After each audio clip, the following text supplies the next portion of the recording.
നമ്മുടെ പ്രോഗ്രാം തീർക്കേണ്ടതുകൊണ്ട് അധികം ഇൻട്രഡക്ഷൻ ഒന്നുമില്ലാതെ നമ്മുടെ പരിപാടിയിലേക്ക് പ്രവേശിക്കാമെന്ന് കരുതുകയാകുന്നു. ഇപ്പോൾ നമ്മുടെ ആരോഗ്യ സെമിനാറിന് കൂടി വന്നിരിക്കുന്ന നിങ്ങളെല്ലാവരെയും സ്വാഗതം ചെയ്യുവാനായിട്ട് നമ്മുടെ ഇടവകയുടെ ട്രസ്റ്റി ഫിനാൻസ് ശ്രീ സന്തോഷിനെ ക്ഷണിച്ചു.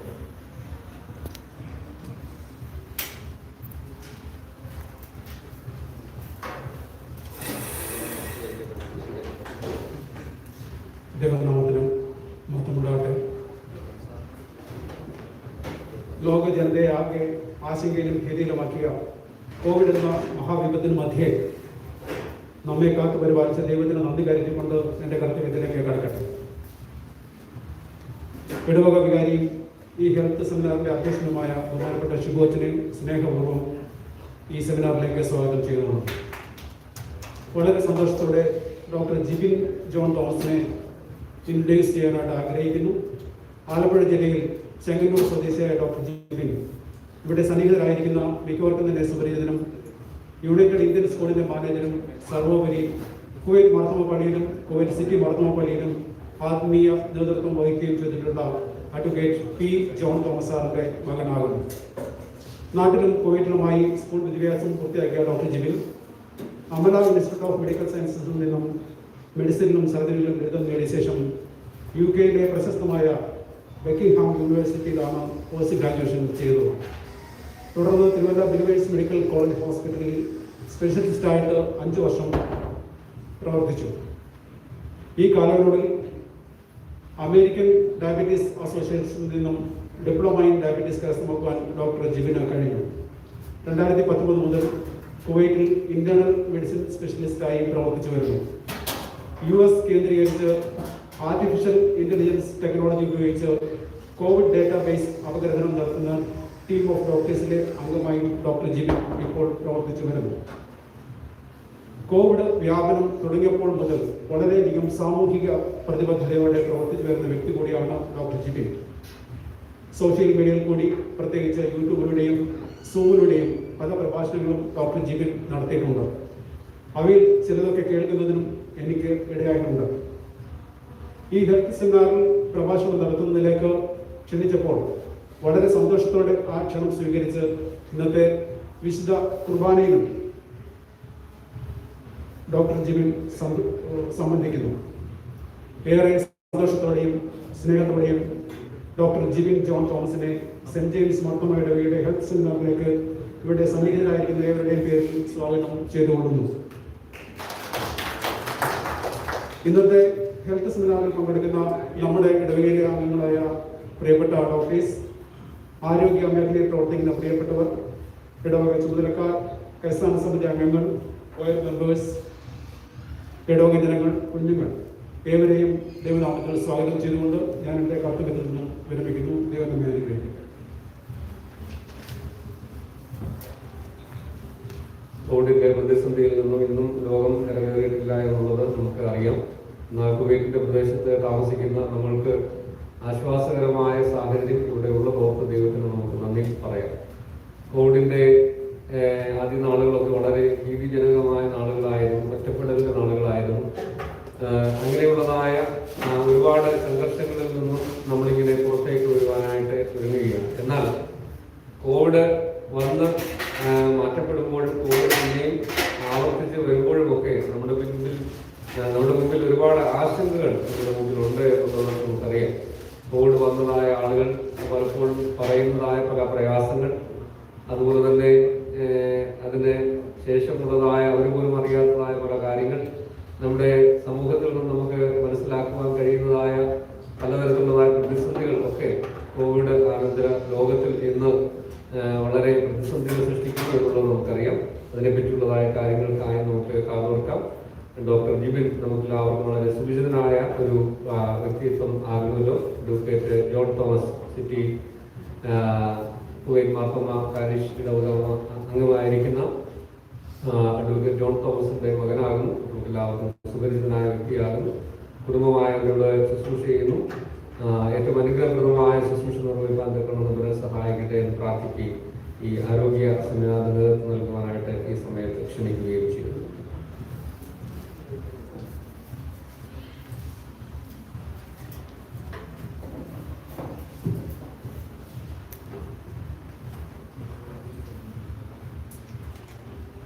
ദൈവതിരുനാമത്തിന് മഹത്വം ഉണ്ടാകട്ടെ.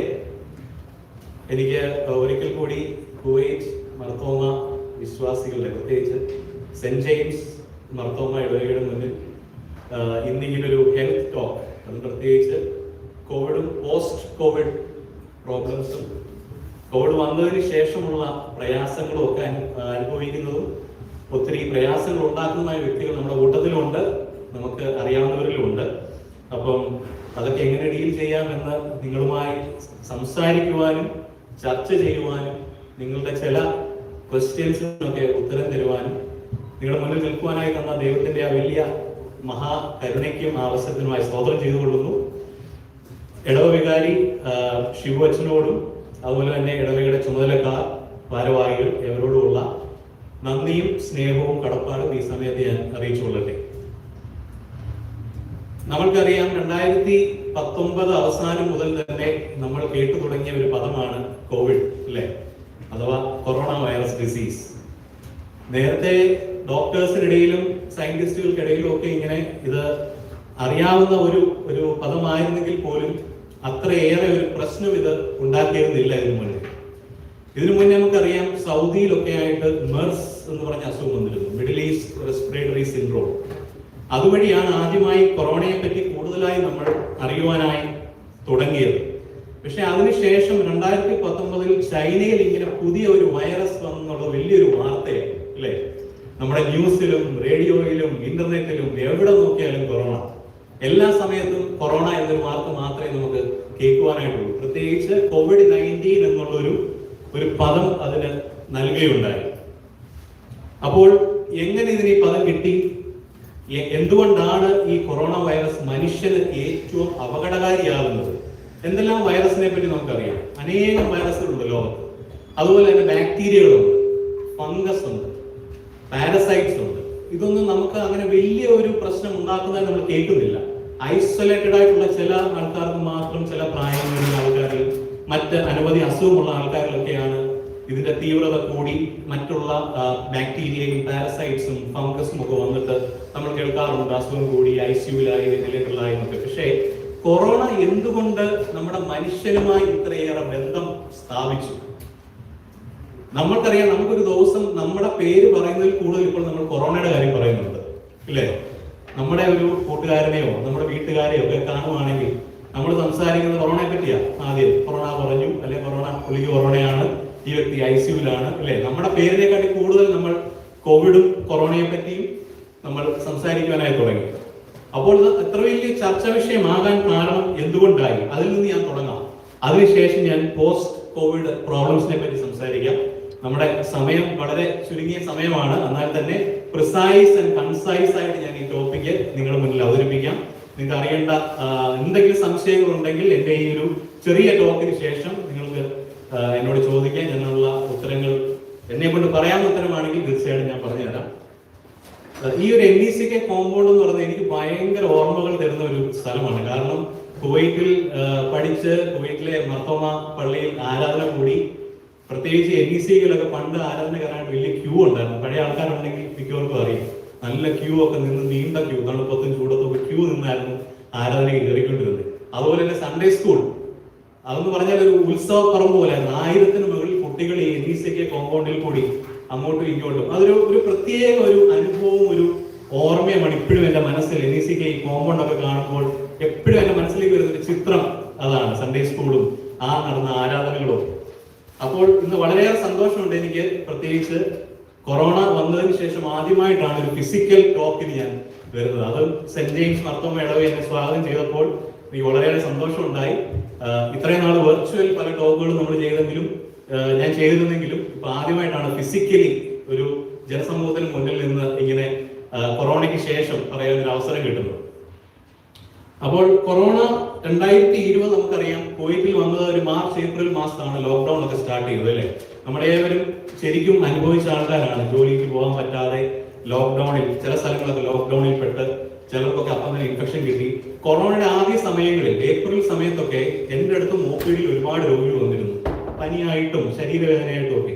പക്ഷെ അത് കൊറോണയാണോ സാധാരണ അസുഖമാണോ എന്നുള്ളത് നമുക്ക് തിരിച്ചറിയാനുള്ള ഒരു ഇത് ആ സമയത്ത് ഇല്ലായിരുന്നു. ഇതിനെപ്പറ്റി കൂടുതൽ അറിവുകളും വിവരങ്ങളും ഇതിന്റെ എന്താണ് സിംറ്റംസ് ഒക്കെ പഠിച്ചു വരുന്ന സമയമാണ്. പുതിയൊരു മ്യൂട്ടേഷൻ നടന്ന വൈറസ് ആയതുകൊണ്ട് തന്നെ. അപ്പോൾ അന്ന് ചികിത്സിച്ച രോഗികൾ മിക്കവർക്കും ഇത്ര വലിയ സങ്കീർണമായിരുന്നില്ല ഈ ഒരു കൊറോണ വൈറസ്. പക്ഷേ കാലക്രമേണ 2020 മാർച്ച് കഴിഞ്ഞു, ഏപ്രിൽ കഴിഞ്ഞു, ജൂലൈ കഴിഞ്ഞു, പിന്നെ ഇങ്ങനെ മുന്നോട്ട് വന്നു, 2021 ആയി. അപ്പോഴത്തേക്കൊക്കെ ഇത് ഭയങ്കര മ്യൂട്ടേഷൻ സംഭവിച്ചു. എന്താണ് മ്യൂട്ടേഷൻ? വകഭേദം. എന്തുകൊണ്ട് ഈ കൊറോണ വൈറസിന് ഇത്രയേറെ വകഭേദം ഉണ്ടായി? അത്രയേറെ തീവ്രത ഈ കൊറോണ വൈറസിന് എന്തുകൊണ്ട് സംഭവിച്ചു? അതാണ് നമ്മൾ ആദ്യമേ മനസ്സിലാക്കേണ്ടത്. എന്തുകൊണ്ട് ചൈനയിൽ വന്നു? എങ്ങനെയാണ് മനുഷ്യനിലേക്ക് ഇത് സ്പ്രെഡ് ചെയ്യുന്നത്? ഇതിന് കാരണക്കാരാരാണ്? ചെറിയൊരു വേറൊരു നമ്മളെ ഉപദ്രവിക്കാത്തൊരു മൃഗമോ അല്ലെങ്കിൽ നമ്മളൊന്നും ചെയ്യാതിരുന്നിട്ടോ ഒന്നുമല്ല ഇങ്ങനൊരു അസുഖം നമ്മുടെ സമൂഹത്തിനെ കീഴ്പ്പെടുത്തിയത്. ഇതിന് മെയിൻ ഉത്തരവാദികൾ നോക്കുവാണെങ്കിൽ മനുഷ്യർ തന്നെയാണ്. മനുഷ്യൻ തന്നെയാണ് ഇതിനെ ഈ ഒരു പ്രശ്നം ഇത്രയും സങ്കീർണമാക്കിയത്. നമ്മൾ എന്തുകൊണ്ട് അങ്ങനെ പറയുന്നു ഞാൻ എന്നുള്ളതിന് ഞാൻ വ്യക്തമായ ഒരു ഉദാഹരണം പറഞ്ഞുതരാം.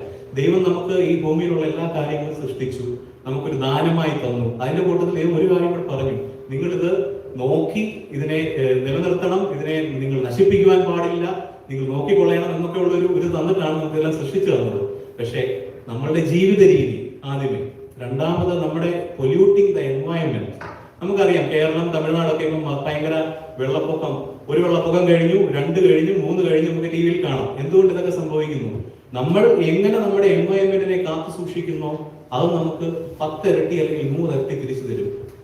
ഞാൻ ഡയറക്റ്റ് 2018 ഒരു വലിയ വെള്ളപ്പൊക്കം ഫേസ് ചെയ്തൊരു വ്യക്തിയാണ്. 4 ദിവസം എന്റെ വീടിനുള്ളിൽ ഞാൻ പെട്ടുപോയ വ്യക്തിയാണ്. എന്റെ വീടിന് ചുറ്റും വെള്ളമായി. ഞാനും എന്റെ കൊച്ചുകുട്ടിയും എന്റെ അമ്മയും കൂടെ മാത്രം ആ വീട്, പിന്നെ എന്റെ പുറകിലുള്ള വീട്ടിലെ ഒരു 10-15 ആൾക്കാരെയും കൂടെ ഞാൻ എന്റെ വീട്ടിൽ കയറ്റി 4 ദിവസം ഞങ്ങൾ വീടിനകത്ത് പെട്ടുപോയ ആൾക്കാരാണ്. അന്നാണ് ഞാൻ മനസ്സിലാക്കിയത് ദൈവം സൃഷ്ടിച്ച കാര്യത്തിൽ ഒരു കാര്യം, ഈ സമുദ്രം അഥവാ പുഴ അഥവാ വെള്ളം, അതിന് എന്തുമാത്രം ശക്തി ഉണ്ടെന്നുള്ളത്. 4 ദിവസം കടലിൽ പോകുന്ന വള്ളത്തിന് പോലും ഞങ്ങളെ രക്ഷിക്കാൻ വരാൻ പറ്റാത്ത അത്രയും ഒഴുക്കായിരുന്നു വീടിന് മുന്നിലത്തെ റോഡിൽ. അതുപോലെ തിരമാല വന്ന് അടിക്കുന്ന പോലായിരുന്നു വീടിന്റെ പിൻഭാഗത്തൊക്കെ വെള്ളം വന്ന് അടിച്ചുകൊണ്ടിരുന്നത്. അപ്പോൾ ഇതൊക്കെ എന്തുകൊണ്ട് സംഭവിക്കുന്നു? ഈ നേച്ചർ ആകെ മാറി തിരിയുകയാണ്. എൻവയൺമെന്റ് നമുക്ക് കാണാം, ന്യൂനമർദ്ദം വരുന്നു, 1 വരുന്നു, 2 വരുന്നു. അപ്പൊ അതേ സെയിം കാര്യങ്ങൾ തന്നെയാണ് ഈ ഒരു വൈറസിലും ബാക്ടീരിയയിലും ഒക്കെ സംഭവിക്കുന്നത്. കൊറോണ വൈറസ് പോലെ തന്നെ ഭീകരമാണ് ബാക്ടീരിയൽ റെസിസ്റ്റൻസ്. നമുക്ക് ആർക്കും അറിയാത്തൊരു കാര്യമാണ്. വരുന്ന ഒരു 10 വർഷം അല്ലെങ്കിൽ 20 വർഷത്തിനുള്ളിൽ നമ്മളെ കീഴ്പ്പെടുത്താൻ ശക്തിയുള്ള, അതിലും വൈറസിനെക്കാട്ടും ശക്തിയുള്ള ഒരു കാര്യമാണ് ബാക്ടീരിയ. നമുക്കറിയാത്തൊരു കാര്യമാണ് ബാക്ടീരിയൽ റെസിസ്റ്റൻസ്. ലോകത്ത് ഇത്രയധികം ആന്റിബയോട്ടിക്കുകൾ കണ്ടുപിടിച്ചിട്ടുണ്ട്. പക്ഷേ അവസാന ആന്റിബയോട്ടിക് കണ്ടുപിടിച്ചിട്ട് 10 വർഷത്തിൽ കൂടുതലായി. ആ ഒരു വ്യക്തത നമ്മൾ മനസ്സിലാക്കണം. അത് കോളിസ്റ്റിൻ എന്ന് പറയുന്ന ഒരു ആന്റിബയോട്ടിക് ആണ്. പലർക്കും മെഡിക്കൽ സ്റ്റാഫ്, നഴ്സിംഗ് സ്റ്റാഫ് ഒക്കെ ഈ കൂട്ടത്തിലുണ്ടെങ്കിൽ അവർക്ക് മനസ്സിലാവും. കോളിസ്റ്റിൻ എന്ന് പറഞ്ഞാൽ അതിതീവ്ര അസുഖം വന്ന് ICUവിൽ അഡ്മിറ്റ് ആകുന്ന പ്രായമേറിയ ആൾക്കാർക്കും ഇൻഫെക്ഷൻ കൂടിയ ആൾക്കാർക്കും കൊടുക്കുന്ന ലാസ്റ്റ് റിസോർട്ട് ആയിട്ടുള്ള ആന്റിബയോട്ടിക് ആണ് കോളിസ്റ്റിൻ. ഏറ്റവും എക്സ്പെൻസീവ് ആയിട്ടുള്ള ആന്റിബയോട്ടിക് ആണ്. ഇപ്പോൾ ഈ ലോകത്ത് കോളിസ്റ്റിൻ റെസിസ്റ്റന്റ് ആയിട്ടുള്ള ബാക്ടീരിയയും ഉണ്ട് എന്നുള്ളത് ഒരു സത്യമുള്ള കാര്യമാണ്.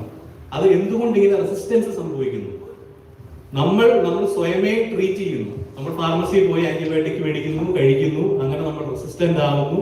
നമുക്ക് പല ആന്റിബയോട്ടിക്കും ഹോസ്പിറ്റലിൽ അഡ്മിറ്റഡ് ആയി കിടക്കുമ്പോഴാണ് മനസ്സിലാക്കാൻ സാധിക്കുന്നത് നമുക്ക് റെസിസ്റ്റൻസ് ഉണ്ടെന്നുള്ളത്. രണ്ടാമത് നമ്മൾ കഴിക്കുന്ന ഭക്ഷണങ്ങൾ, എല്ലാ ഫുഡും ഇപ്പം ഗ്രോൺ വിത്ത് ആന്റിബയോട്ടിക്സ് ആണ്.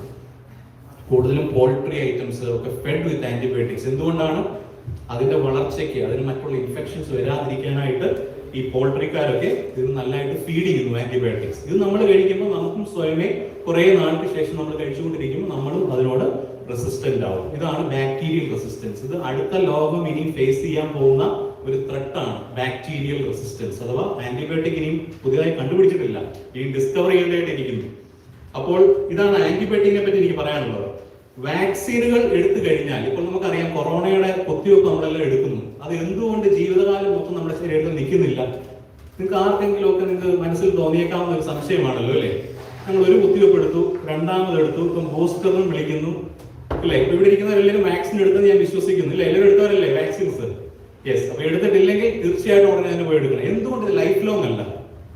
കൊറോണയുടെ കുത്തിവെപ്പ് 10 തവണ എടുത്താൽ പോരെ, എന്തും പിന്നെ പോയി എടുക്കുന്നത്? നമ്മളെല്ലാം ചിന്തിച്ചിട്ടുള്ള ഒരു കാര്യമാവുമല്ലോ അല്ലേ? ചില വാക്സിനുകളൊക്കെ, മീസിൽസ് നമുക്കറിയാം, റുബെല്ല അറിയാം, മംസ് അറിയാം. ഇതൊക്കെ ഒരു കുത്തിവെപ്പ് എടുത്തു കഴിഞ്ഞാൽ ഭയങ്കര ലൈഫ് ലോങ് ഇമ്മ്യൂണിറ്റിയാണ്. എന്തുകൊണ്ടാണ് ഈ വ്യത്യാസം വരുന്നത്? അത് ഞാൻ വളരെ ചുരുക്കം നിങ്ങളോട് പറഞ്ഞുതരാം. ഈ നോൺ റെപ്ലിക്കേറ്റിംഗ് വൈറസും റെപ്ലിക്കേറ്റിംഗ് വൈറസും ഉണ്ട്. എന്ന് പറഞ്ഞാൽ രണ്ട് തരത്തിലുള്ള വൈറസുകളാണ്.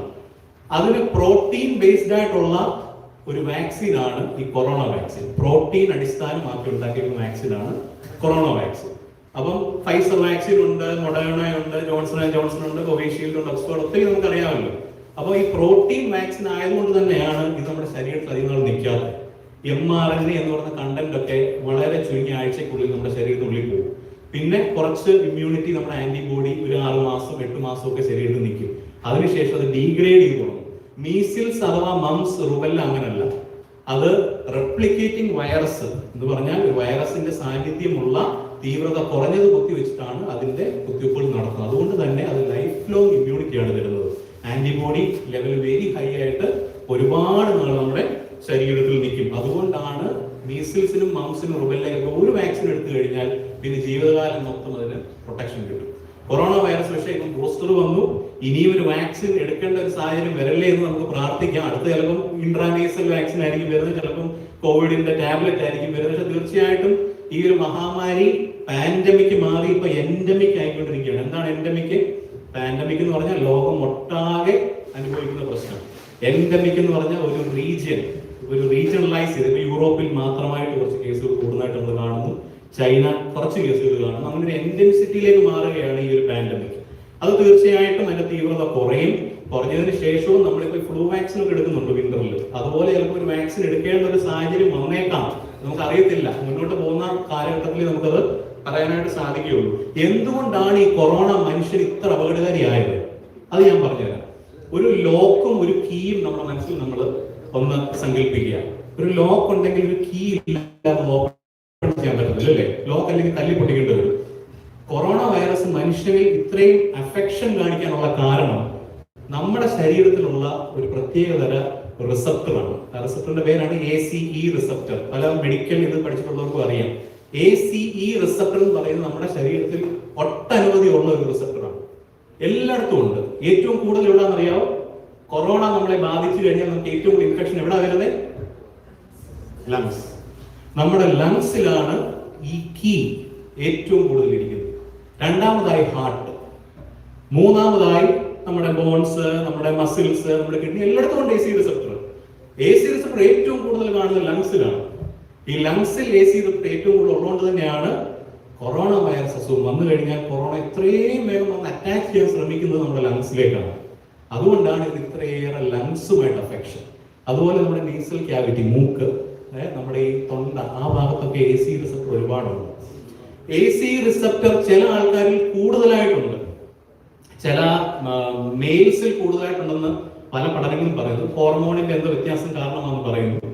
സ്മോക്കേഴ്സിൽ, പുകവലിക്കുന്നവരിൽ AC റിസപ്റ്റർ കൂടുതലായിട്ട് കാണുന്നു എന്ന് പറയുന്നു. പുകവലിക്കുന്നവർക്ക് കൊറോണ വരാനുള്ള അതിന്റെ അപകടം കൂടാനുള്ള സാധ്യത ഇരട്ടിയാണ്. കാരണം AC റിസപ്റ്റർ ഒന്ന് കൂടുതലാണെന്ന് റിസർച്ചുകൾ പറയുന്നു. രണ്ട്, ഓൾറെഡി ലങ് ഡാമേജ് ആണ്. ലങ്ങിന്റെ ചിലപ്പോൾ ഒരു 100%, ചിലപ്പോൾ 60% കാണത്തുള്ളൂ. അത് ഡാമേജ് ആയതുകൊണ്ടാണ് ലങ്സിന് ഭയങ്കരമായി ബാധിക്കുന്നത്. അവർക്ക് COPD എന്ന് പറഞ്ഞ അസുഖം, ആസ്മ എന്ന് പറഞ്ഞ അസുഖം ഒക്കെ കാണാൻ സാധ്യതയുണ്ട് സ്മോക്കേഴ്സിന്. അതുകൊണ്ടാണ് ലങ്സിൽ ഇത്രയും കൂടുതൽ ഈ അസുഖം വരുന്നത്. ഇനിയും നമുക്ക് പതുക്കെ പോസ്റ്റ് കോവിഡിലേക്ക് വരാം. അതിന് ഒരു കാര്യം ഞാൻ പറഞ്ഞുകൊണ്ടേ, കോവിഡ് വന്നതുകൊണ്ട് ആരും മരിക്കുന്നില്ല. ആൾക്കാർ മരിക്കുന്നത് കോവിഡ് വന്ന് നമ്മുടെ ഇമ്മ്യൂൺ സിസ്റ്റം അഥവാ നമ്മുടെ രോഗപ്രതിരോധ ശക്തി ഭയങ്കര ഉണർവോടെ ഹിറ്റ് ചെയ്യുമ്പോഴാണ് കൂടുതലും കൊറോണ രോഗികൾ മരണത്തിനിടയാകുന്നത്. കൊറോണ വന്നു കഴിയുമ്പോഴത്തേക്ക് നമ്മുടെ ശരീരത്തിലെ എല്ലാ പ്രോട്ടീൻസും എൻസൈംസും ഹോർമോൺസും എല്ലാം എലിവേറ്റഡ് ആവും. അതിനകത്തൊരു പ്രത്യേക കാറ്റഗറിയാണ് സൈറ്റോകൈൻസ്. സൈറ്റോകൈൻസ് എന്ന് പറയുന്നത് ഒരു പോരാളിയാണ് നമ്മുടെ ശരീരത്തിൽ. ആ സൈറ്റോകൈൻ സ്റ്റോം അഥവാ സൈറ്റോകൈനിന്റെ ഒരു കൊടുങ്കാറ്റാണ് ചില ആൾക്കാരിൽ കൊറോണ സിവിയർ ആയി വന്നു കഴിയുമ്പോൾ ശരീരത്തിൽ വരുന്നത്. നല്ലൊരു റെസ്പോൺസ് ആണ് സൈറ്റോകൈൻ. പക്ഷെ അതിന്റെ ആ ഒരു അളവ് കൂടി കഴിയുമ്പോൾ ഈ കൂടുന്ന ഈ സൈറ്റോകൈനെ കുറയ്ക്കാനായി ആകെ ഒരു മാർഗ്ഗമേ ഡോക്ടേഴ്സിന്റെ കയ്യിലുള്ളൂ. അതുള്ളതാണ് സ്റ്റിറോയിഡ്. ഈ സ്റ്റിറോയിഡ് അതുകൊണ്ടാണ് ICUലൊക്കെ വരുന്ന ആൾക്കാരിൽ ഒരു കുറച്ച് ദിവസങ്ങൾക്ക് ശേഷം സ്റ്റാർട്ട് ചെയ്യുന്നത്. സൈറ്റോകൈൻ കൂടി നിൽക്കുന്നത് കൊണ്ട് നമ്മുടെ ലങ്സിൽ ഈ കഫത്തിന്റെ കളക്ഷൻ കൂടുകയും അത് ന്യൂമോണിയായി മാറുകയും പിന്നെ അങ്ങനെ ഒട്ടനവധി പ്രശ്നങ്ങളാണ് സൈറ്റോകൈൻ സ്റ്റോം കാരണം ഉണ്ടാകുന്നത്. കൊറോണ വൈറസ് ബാധിച്ച് പെട്ടെന്ന് റിക്കവർ ചെയ്യുന്ന ഒരു പ്രശ്നമില്ല. പക്ഷേ നമ്മുടെ ഇമ്മ്യൂണിറ്റി ഭയങ്കരമായി ഹിറ്റ് ചെയ്യുമ്പോഴാണ് ഇതിന്റെ ആ ഒരു റെസ്പോൺസ്, ശരീരത്തിന്റെ റെസ്പോൺസ് ആണ്, നല്ല റെസ്പോൺസ് ആണ്. പക്ഷെ ചില ആൾക്കാരിൽ അത് കൂടി വരുമ്പോഴാണ് അവര് മരണത്തിന് കീഴടങ്ങുന്നത്. അതുപോലെ തന്നെ നമുക്കറിയാം ഇമ്മ്യൂണിറ്റി ചെറിയ പിള്ളേരിൽ, കുഞ്ഞു കുട്ടികളിൽ വളരെ കുറവാണ്. അതുകൊണ്ട് തന്നെയാണ് കുട്ടികളിൽ ഇത് ഭയങ്കര ഒരു രോഗമായിട്ട് ഇതുവരെ നമ്മൾ കാണാത്തത്. അതുപോലെ തന്നെ നമ്മുടെ മിഡ് ഏജിലുള്ള ആൾക്കാർ 40 വയസ്സ് 50 വയസ്സ് ആ ഒരു ഏജിലാണ് ഇമ്മ്യൂണിറ്റി ഏറ്റവും ഹൈ. അതുകൊണ്ട് തന്നെയാണ് ഇപ്പോഴത്തെ ഒരു ട്രെൻഡ് നമ്മൾ കാണുന്നുണ്ട്. പല യങ്സ്റ്റേഴ്സ് ഈ ഒരു ഏജിനിടയിലുള്ള ആൾക്കാർക്കൊക്കെ വളരെ തീവ്രമായി അസുഖം വരുന്നു. അതുപോലെ തന്നെ ഓൾഡർ ഏജ് ആകുമ്പം 2 ഡബിൾ എഡ് സ്വാഡ് ആണ് പ്രായമേറിയ ആൾക്കാർക്ക് ഇമ്മ്യൂണിറ്റി കുറഞ്ഞിരിക്കും. കാരണം അനവധി അസുഖങ്ങളുള്ള ആൾക്കാരാണുള്ളത്, ഡയബറ്റീസ്, പ്രഷർ, അതുപോലെ മറ്റു ട്രീറ്റ്മെന്റ്സ് ഒക്കെ എടുക്കുന്ന അങ്ങനെയുള്ള ആൾക്കാർക്ക് ഇമ്മ്യൂണിറ്റി കുറവായിരിക്കും. ഇമ്മ്യൂണിറ്റി കുറവാകുമ്പോൾ മറ്റുള്ള എന്ത് ഇൻഫെക്ഷൻ വന്നാലും അതിനെ ഫൈറ്റ് ചെയ്യാനുള്ള റെസിസ്റ്റൻസ് കുറവാണ്. അതുകൊണ്ട് തന്നെയാണ് ഡബിൾ എഡ് സ്വാഡ് എന്ന് പറഞ്ഞത്. ഇമ്മ്യൂണിറ്റി ഒത്തിരി കൂടി നിൽക്കുന്നതും ഇമ്മ്യൂണിറ്റി കുറഞ്ഞു നിൽക്കുന്നതും ഡബിൾ എഡ് സ്വാഡ് പോലെയാണ്. അത് 2 രീതിയിലും നമ്മളെ ഹിറ്റ് ചെയ്യാൻ ഇടയുണ്ടാവും. അപ്പൊ അതാണ് ഇമ്മ്യൂണിറ്റിയെ പറ്റി എനിക്ക് നിങ്ങളുടെ അടുത്ത് പറയാനുള്ളത്. ഇനി പോസ്റ്റ് കോവിഡിനെ പറ്റി ഞാൻ സംസാരിക്കാം. പോസ്റ്റ് കോവിഡ് വന്നതിന് ശേഷം എന്തൊക്കെയാണ് നമുക്ക് സിംറ്റംസ് വരിക? പലരും എൻ്റെ അടുത്ത് വന്നിട്ടുണ്ട്. ഞാൻ ഒരു ഇൻട്രസ്റ്റിംഗ് ആയിട്ടുള്ളൊരു കഥ വളരെ ചുരുക്കം പറഞ്ഞേക്കാം. എനിക്കറിയാവുന്ന ഒരു വ്യക്തി തന്നെ, നമ്മൾ ഈ വാട്സാപ്പിലൊക്കെ കാണുന്ന മെസ്സേജസ് ഒക്കെ കണ്ടിട്ടാണല്ലോ കൊറോണയെ നമ്മൾ ചികിത്സിച്ചത് അല്ലേ ആദ്യ സമയങ്ങളിൽ അല്ലേ? കൊറോണയ്ക്ക് എന്താ, വെളുത്തുള്ളി കഴിക്കണം, വെളുത്തുള്ളിയും തേനും കൂടെ ചേർത്ത് കഴിക്കണം. മാസങ്ങളോളം വായിൽ ചൂടുവെള്ളം ഗാർഗിൾ ചെയ്ത ആൾക്കാരെ എനിക്കറിയാം. ചൂടുവെള്ളം, വളരെ തിളച്ച വെള്ളം ഗാർഗിൾ ചെയ്തിട്ട് തൊണ്ടയെല്ലാം കൂടെ പൊള്ളി എടുക്കുന്ന ആൾക്കാരുണ്ട്. കൊറോണ ആണെന്ന് പേടിച്ച് ചെയ്തതാണ്, നമുക്ക് തെറ്റു പറയാൻ പറ്റില്ല. ഏറ്റവും കൂടുതൽ കൊറോണയ്ക്ക് പ്രശ്നം വന്നത് മെന്റൽ പ്രോബ്ലംസ് ആണ് വന്നത്. Depression, on of mood disorders, ജോലി പോയി. അപ്പൊ അങ്ങനെയൊക്കെ ആകുമ്പോഴത്തേക്ക് എന്തെങ്കിലും ഒരു സിംറ്റം വരുമ്പോൾ രാവിലെ എഴുന്നേക്കുമ്പോൾ തൊണ്ടയ്ക്ക് ചെറിയൊരു ബുദ്ധിമുട്ടുണ്ടെങ്കിൽ അത് കൊറോണയാണ്. അപ്പൊ ആയിരിക്കും വാട്സാപ്പിൽ കാണുന്ന ഒരു കാര്യം ചെയ്യുക, തിളച്ച വെള്ളം എടുത്ത് ഗാർഗിൾ ചെയ്തോ. ഇങ്ങനെ ഗാർഗിൾ ചെയ്ത് തൊണ്ടയെല്ലാം പൊള്ളി എൻ്റെ അടുത്ത് വന്ന ഒരു വ്യക്തി എനിക്കറിയാം. അത് മാസങ്ങളോളം സ്റ്റിറോയിഡ് കൊടുത്ത് ട്രീറ്റ് ചെയ്തിട്ടാണ് ആ വ്യക്തിയുടെ നോർമൽ ത്രോട്ടും എല്ലാം റീഗെയിൻ ചെയ്യാൻ സാധിച്ചത്. കാരണം പേടിയാണ്. മനുഷ്യൻ ആദ്യമായിട്ട് കണ്ടില്ല, ഇപ്പം പേടി കുറഞ്ഞെങ്കിൽ പോലും നമുക്കെല്ലാം പേടിയായിരുന്നു, ഭയങ്കര പേടിയായിരുന്നു ഇതിനെപ്പറ്റി ആദ്യമല്ലേ.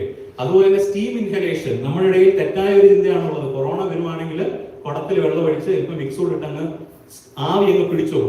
ഇതുവഴിയെല്ലാം കൊറോണ വൈറസ് പേടിച്ച് ഓടി അങ്ങ് പൊക്കോളൂ അല്ലേ. ഒരുപാട് ആൾക്കാരെ എനിക്കറിയാം കൊറോണ സ്റ്റീം ഇൻഹലേഷൻ. ഞങ്ങൾ സ്റ്റീം ഇൻഹലേഷൻ ചെയ്തു ഡോക്ടറെ, ഒരു കുഴപ്പമില്ല. സ്റ്റീം ഇൻഹലേഷൻ ചെയ്തു. സ്റ്റീമിന് ചെയ്യാൻ പറ്റുന്ന ചില ഗുണങ്ങളുണ്ട്. നമ്മുടെ സൈനസ്, അഥവാ നമ്മുടെ മൂക്കിന് ബ്ലോക്ക് ഉണ്ടെങ്കിൽ, അഥവാ നമ്മുടെ ഈ അപ്പർ എയർവേയിൽ എന്തെങ്കിലും പ്രശ്നം ഉണ്ടെങ്കിൽ ഒക്കെ സ്റ്റീം നല്ലതാണ്. മ്യൂക്കസിനെ നമ്മൾ അലിച്ച് പുറത്തോട്ട് കളയാൻ. പക്ഷേ കൊറോണ വൈറസിനൊന്നും സ്റ്റീം ഇൻഹലേഷനൊരു ട്രീറ്റ്മെന്റ് ആകുന്നില്ല. നമുക്കറിയാം കൊറോണ വൈറസിന് ശാശ്വതമായ ഒരു ട്രീറ്റ്മെന്റ് ഇന്നേ വരെ ഇപ്പോഴും അത് റിസർച്ച് ചെയ്തുകൊണ്ടിരിക്കുകയാണ്, അതായിട്ടില്ല. പോസ്റ്റ് കോവിഡിൽ വരാവുന്ന പ്രശ്നങ്ങളാണ് ക്ഷീണം, അമിതമായ ക്ഷീണം. നമുക്ക് എപ്പോഴും ഒന്ന് തളർച്ച. നമുക്കറിയാം ചിക്കൻ ഗുനിയൊക്കെ കേരളത്തിൽ വന്നപ്പോൾ പല ആൾക്കാർക്കും അറിയായിരിക്കും, ബന്ധുക്കാർക്കൊക്കെ വന്നിട്ടുണ്ടെങ്കിൽ ജോയിന്റ് പെയിന്, റൊമാറ്റോയ്ഡ് അസുഖത്തിന്റെ തീവ്രത ഒക്കെ കൂടിയ ഒരു സമയമാണ് ചിക്കൻ ഗുനിയ വന്നതിന് ശേഷം. അതിനാണ് പോസ്റ്റ് വൈറൽ സിൻഡ്രോം നമ്മൾ പറയുന്നത്. എല്ലാ വൈറസ് അസുഖം വന്നാലും ഒരു പോസ്റ്റ് വൈറൽ സിൻഡ്രോം, വൈറസ് വന്നു കഴിഞ്ഞതിനുള്ള ഒരു ഫേസ് ഉണ്ട്. അതാണ് ഈ കോവിഡിനും കാണുന്നത്. അമിതമായ തളർച്ച, അമിതമായ ക്ഷീണം, കോൺസെൻട്രേറ്റ് ചെയ്യാനുള്ള കഴിവ് കുറവ്. അതിനാണ് ബ്രെയിൻ ഫോഗിങ് എന്ന് പറയുന്നത്. നമ്മൾ അന്തരീക്ഷത്തിൽ ഫോഗ് കാണാമല്ലോ, അതുപോലെ ഒരു ചിന്തിക്കാനുള്ള ഒരു ബുദ്ധിമുട്ട്. അതുപോലെ തന്നെ എക്സസീവ് ലെത്താർജി, ഒന്നും ചെയ്യാനുള്ള ഒരു എനർജി ഇല്ല നമുക്ക്. ബ്രീത്തിങ് ഡിഫിക്കൽട്ടി, സിവിയർ ആയിട്ട് കൊറോണ വന്നവർക്ക് ലങ്സിനെ ബാധിച്ചിട്ടുണ്ടെങ്കിൽ ബ്രീത്തിങ് ഡിഫിക്കൽട്ടി, അതാണ് ഒരു പോസ്റ്റ് കോവിഡ് വരാവുന്ന ഒരു കാര്യം. വളരെ ചുരുക്കം ചില ആൾക്കാരിൽ നമ്മൾ അപസ്മാരം പോലുള്ള പ്രശ്നങ്ങൾ വന്ന് കാണുന്നുണ്ട് പോസ്റ്റ് കോവിഡിന് ശേഷം. ഇതെല്ലാം ഒരു കോവിഡ് വന്ന് റിക്കവർ ചെയ്തൊരു 4 ആഴ്ചയ്ക്ക് ശേഷമാണ് നമ്മൾ പല ആൾക്കാരിലും കണ്ടുവരുന്നത്. അത് it can extend up to 10 months to 1 year എന്നാണ് പറയുന്നത്. അതുകൊണ്ട് തന്നെയാണ് പോസ്റ്റ് കോവിഡ് സിൻഡ്രോത്തിന്റെ പേര് ഇപ്പം മാറ്റി US-ഉം UK-യും ആക്കിയിരിക്കുന്നത് ലോങ് കോവിഡ്. എന്താണ് ലോങ് കോവിഡ്? കോവിഡ് വന്നതിന് ശേഷം നീണ്ടു നിൽക്കുന്ന ഫേസ്, അതിനാണ് ലോങ്, നീട്ടമുള്ള കോവിഡ് എന്നുള്ള പേരിലേക്ക് അവർ മാറ്റി പോസ്റ്റ് കോവിഡ്. അപ്പം ഇതാണ് ചില കാര്യങ്ങൾ. പക്ഷെ ഇതിനകത്ത് ചില റെഡ് ഫ്ലാഗ്സ് ഉണ്ട്.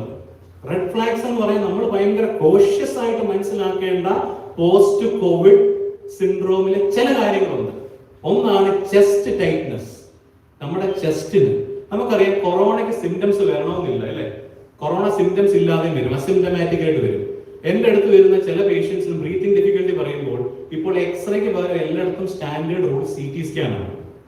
ലങ്ങിന്റെ CT സ്കാൻ എടുക്കണമെന്നാണ് ഇപ്പോഴത്തെ ഗൈഡ് ലൈൻ. എക്സ്റേ എടുക്കണ്ട, കാരണം എക്സ്റേക്ക് അത് എല്ലാവരും മനസ്സിലാവില്ലോ. CT സ്കാൻ എടുക്കൂ. CT സ്കാൻ എടുത്തു കഴിഞ്ഞാൽ ലങ്സിന് എന്തെങ്കിലുണ്ടെന്ന് അറിയാം. ബ്രീത്തിങ് ഡിഫിക്കൽട്ടി ആയിട്ട് വരുന്നവരും ബ്രീത്തിങ് ഡിഫിക്കൽട്ടി ഇല്ലാതെ ചെസ്റ്റിന് ചെറിയ ടൈറ്റ്നസ് ഉണ്ടായിട്ട് എൻ്റെ അടുത്ത് വന്ന ആൾക്കാരിൽ CT എടുത്തവരിൽ ഞാൻ ഒരേ ഫൈൻഡിങ്സ് കണ്ടുപിടിച്ച വ്യക്തികളുണ്ട്. അവർക്ക് തന്നെ അറിയത്തില്ല അവർക്ക് കോവിഡ് വന്നു. പക്ഷേ ലങ്സ് നോക്കിയപ്പോൾ എല്ലാം കോവിഡിന്റെ ഫൈൻഡിങ്സ് ആണ്. കംപ്ലീറ്റ് ലങ്സ് ഫൈബ്രോസ്ഡ് ആയിട്ട് ചിലർക്ക് ബ്രീത്തിങ് ഡിഫിക്കൽട്ടി വരും, ചിലർക്ക് ബ്രീത്തിങ് ഡിഫിക്കൽട്ടി ഇല്ല, ചിലർക്ക് ചില ചെസ്റ്റ് ടൈറ്റ്നസ് ആയിട്ട് തോന്നും. അപ്പൊ അങ്ങനെ മനുഷ്യനെ ബാധിച്ച ഒരു അസുഖമായി മാറി ഈ കോവിഡ്. അതുകൊണ്ട് തന്നെ എന്താണ് നമുക്ക് എല്ലാവർക്കും കൺവേ ചെയ്യാനുള്ള മെസ്സേജ്, എനിക്ക് നിങ്ങളോട് കൺവേ ചെയ്യാനുള്ള മെസ്സേജ്, ഇതിന്റെ സിവിയറിറ്റി കുറച്ച് നിർത്തുക. അതാണ് നമുക്ക് ചെയ്യാൻ പറ്റുന്നത്. നമ്മൾ നമ്മുടെ ആ ഒരു കോഷൻസ് ഉണ്ടല്ലോ, closed spaces, crowded places, close contact, അതുപോലെ നമ്മുടെ മാസ്ക്, നമ്മുടെ ഹൈജീൻ, നമ്മളെല്ലാം ഒത്തിരി ഡിസിപ്ലിൻ പഠിച്ച ആൾക്കാരല്ലേ കഴിഞ്ഞ 2 വർഷമായിട്ട്. കൈകൾ കൂടുതൽ കഴുകാൻ പഠിച്ചു, വീട് വൃത്തിയാക്കി ഇടാൻ പഠിച്ചു, മാസ്ക് ധരിക്കാൻ പഠിച്ചു. അതുകൊണ്ട് തന്നെ ഹോസ്പിറ്റലിൽ സ്ഥിരം പൊക്കോണ്ടിരുന്ന നമ്മളൊക്കെ പനിക്ക് പൊക്കോണ്ടിരുന്ന നമ്മുടെയൊക്കെ എണ്ണം കുറഞ്ഞില്ലേ മാസ്ക് ധരിച്ചുകൊണ്ട്. പണ്ടൊക്കെ ജപ്പാനിലും ചൈനയിലൊക്കെ പണ്ടേ തുടങ്ങിയ ഒരു സമ്പ്രദായമാണ് മാസ്ക്. നമ്മൾ ഇതൊക്കെ ധരിച്ചതിന് ശേഷം ഇപ്പൊ ഞാൻ തന്നെ എന്റെ കാര്യം തന്നെ ഞാൻ ഇങ്ങനെ അസസ് ചെയ്യുകയായിരുന്നു. 2019-20 ആദ്യമൊക്കെയാണ് നമുക്ക് ഇൻഫെക്ഷൻ റെഗുലറായിട്ട് വന്നുകൊണ്ടിരുന്നത്. മാസ്ക് ധരിച്ചാൽ പിന്നെ ഭയങ്കര ചേഞ്ച് ആണ് അല്ലേ, നമുക്കൊരു ഇൻഫെക്ഷൻ ട്രാൻസ്മിഷൻ ആ ഒരു ഇത് കുറഞ്ഞു. നമ്മൾ അത് തന്നെയാണ് ഇപ്പോഴും ചെയ്യേണ്ടത്. കോവിഡ് വരുന്നതിലും ഭീകരമായിട്ടാണ് ഇപ്പം പോസ്റ്റ് കോവിഡിനെ നമ്മൾ ഫേസ് ചെയ്തുകൊണ്ടിരിക്കുന്നത്. ഇതിന് ഇനിയും പഠനങ്ങൾ ആവശ്യമുണ്ട്. ഇപ്പോഴേ ഒരു ഫുൾ പ്രൂഫ് ആയിട്ടുള്ള പോസ്റ്റ് കോവിഡ് സിംറ്റംസ് എന്നുള്ളൊരു കാറ്റഗറൈസ് ചെയ്യാനുള്ള സമയമായിട്ടില്ല. കാരണം നമ്മളൊരു 1.5 years ആയിട്ടുള്ളൂ കോവിഡ് വന്നതിന് ശേഷം.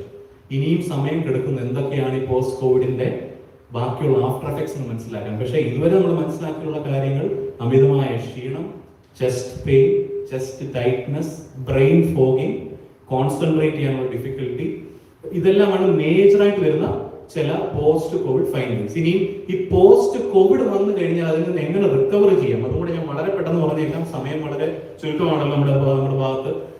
പോസ്റ്റ് കോവിഡ് വന്ന സമയത്ത് നമ്മൾ സിവിയർ ആയിട്ട് കോവിഡ് വന്ന ഒരു വ്യക്തിയാണെങ്കിൽ ഡയബറ്റിസ്, ഹൈപ്പർ ടെൻഷൻ, എന്തെങ്കിലും ഇമ്മ്യൂണോ കോംപ്രമൈസ്ഡ് അസുഖങ്ങൾ ലൈക്ക് റുമറ്റോയിഡ് ഡിസീസ്, അല്ലെങ്കിൽ നമ്മൾ ക്യാൻസർ ഉള്ള വ്യക്തിയാണ്, ട്രീറ്റ്മെന്റ് എടുക്കുകയാണ്, അങ്ങനെയൊക്കെയുള്ള ആൾക്കാരാണ് കൂടുതൽ കെയർ എടുക്കേണ്ടത് പോസ്റ്റ് കോവിഡ് വന്നു കഴിഞ്ഞാൽ. അപ്പം ഞാൻ നിങ്ങളെ പേടിപ്പിക്കാൻ ശ്രമിക്കില്ല, പക്ഷെ എന്നാൽ തന്നെ നമുക്ക് അറിഞ്ഞിരിക്കേണ്ട ചില കാര്യങ്ങളുണ്ട്. ഡയബറ്റിക് ആയ ആൾക്കാർ ചില സമയത്ത് ചെക്ക് ചെയ്യുമ്പോൾ ശരി ആ ഷുഗർ കൺട്രോൾ ആയിരിക്കും.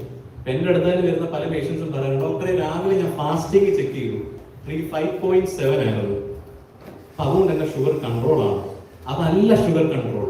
ഷുഗർ കൺട്രോൾ എന്ന് പറഞ്ഞാൽ എവറി മിനിറ്റ് നിങ്ങളുടെ ശരീരത്തിലെ ഷുഗർ ലെവൽ മാറിക്കൊണ്ടിരിക്കും. എവറി മിനിറ്റ്, എല്ലാ മിനിറ്റും മാറിക്കൊണ്ടിരിക്കും. നിങ്ങൾ ഉറങ്ങുന്ന പോലെ, നിങ്ങൾ വിശ്രമിക്കുന്ന പോലെ, ജോലി ചെയ്യുന്ന പോലെ, ഫുഡ് കഴിക്കുന്ന പോലെ, വെള്ളം കുടിക്കുന്ന പോലെ, നിങ്ങൾ ചെയ്യുന്ന ഓരോ കാര്യവും ഡിപ്പെൻഡന്റ് ആണ് നിങ്ങളുടെ BP-യും നിങ്ങളുടെ ബ്ലഡ് ഷുഗറും എല്ലാം. അപ്പൊ അതുകൊണ്ട് നമുക്ക് വേണ്ട ഒരു കോൺസ്റ്റന്റ് കൺട്രോൾ ആണ്. BP-യുടെയും പ്രഷറിന്റെയും ഒരു കോൺസ്റ്റന്റ് കൺട്രോൾ ആണ് നമുക്ക് വേണ്ടത്. അപ്പൊ അതുകൊണ്ട് എല്ലാ സമയവും നിങ്ങൾ കൈകുത്തി ബ്ലഡ് ചെക്ക് ചെയ്യണമെന്നല്ല ഞാൻ പറയുന്നത്. നമ്മൾ കഴിക്കേണ്ട മരുന്നുകൾ കൃത്യസമയത്ത് കഴിക്കുകയും, ഡയബറ്റിക്കിന്റെ ഫസ്റ്റ് റൂൾ എന്ന് പറഞ്ഞു കഴിഞ്ഞാൽ മരുന്നല്ല, ഡയബറ്റിക്കിന്റെ ഫസ്റ്റ് റൂൾ ഡയറ്റ് ആണ്. ഡയറ്റ്, ആഹാരം. എന്താഹാരം കഴിക്കണം, എന്ത് കഴിക്കാൻ പാടില്ല, ഇത് വ്യക്തമായി അറിയാമെങ്കിൽ ഡയബറ്റീസിന്റെ ഒരു 65 to 70% ട്രീറ്റ്മെന്റ് ആയി. ബാക്കിയുള്ള ഒരു 10% ആണ് എക്സസൈസ് ചെയ്യുന്നത്. അത് ഡെയിലി വാക്കിംഗ് ആണ് ബെസ്റ്റ് അഡ്വൈസ്. ഒരു 15 to 20 minutes ബ്രിസ്ക് വാക്കിംഗ്. വെറുതെ വീട്ടിൽ നടക്കുന്നതല്ല. പലരും ചില സ്ഥലങ്ങളിലൊക്കെ ചെല്ലുമ്പോൾ ചില ടോക്കുകളൊക്കെ നൽകുമ്പോൾ പറയും, ഡോക്ടറെ എൻ്റെ കയ്യിൽ വാച്ച് ഉണ്ട്. എന്ത് വാച്ചാ? Smart watch.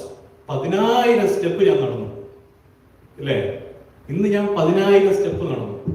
അതാണ് എക്സർസൈസ്. അതാണോ എക്സർസൈസ്? നമ്മൾ ഓരോ സ്റ്റെപ്പ് വീട്ടിൽ നിന്ന് ബെഡ്റൂമിൽ നിന്ന് കിച്ചണിലേക്ക് പോകുന്നു, കിച്ചണിൽ നിന്ന് ടോയ്ലറ്റിലോട്ട് പോകുന്നു, ടോയ്ലറ്റിൽ നിന്ന് ഫ്രണ്ട് റൂമിലേക്ക് വരുന്നു, താഴേക്ക് ഇറങ്ങുന്നു. അതാണ് എക്സർസൈസ്.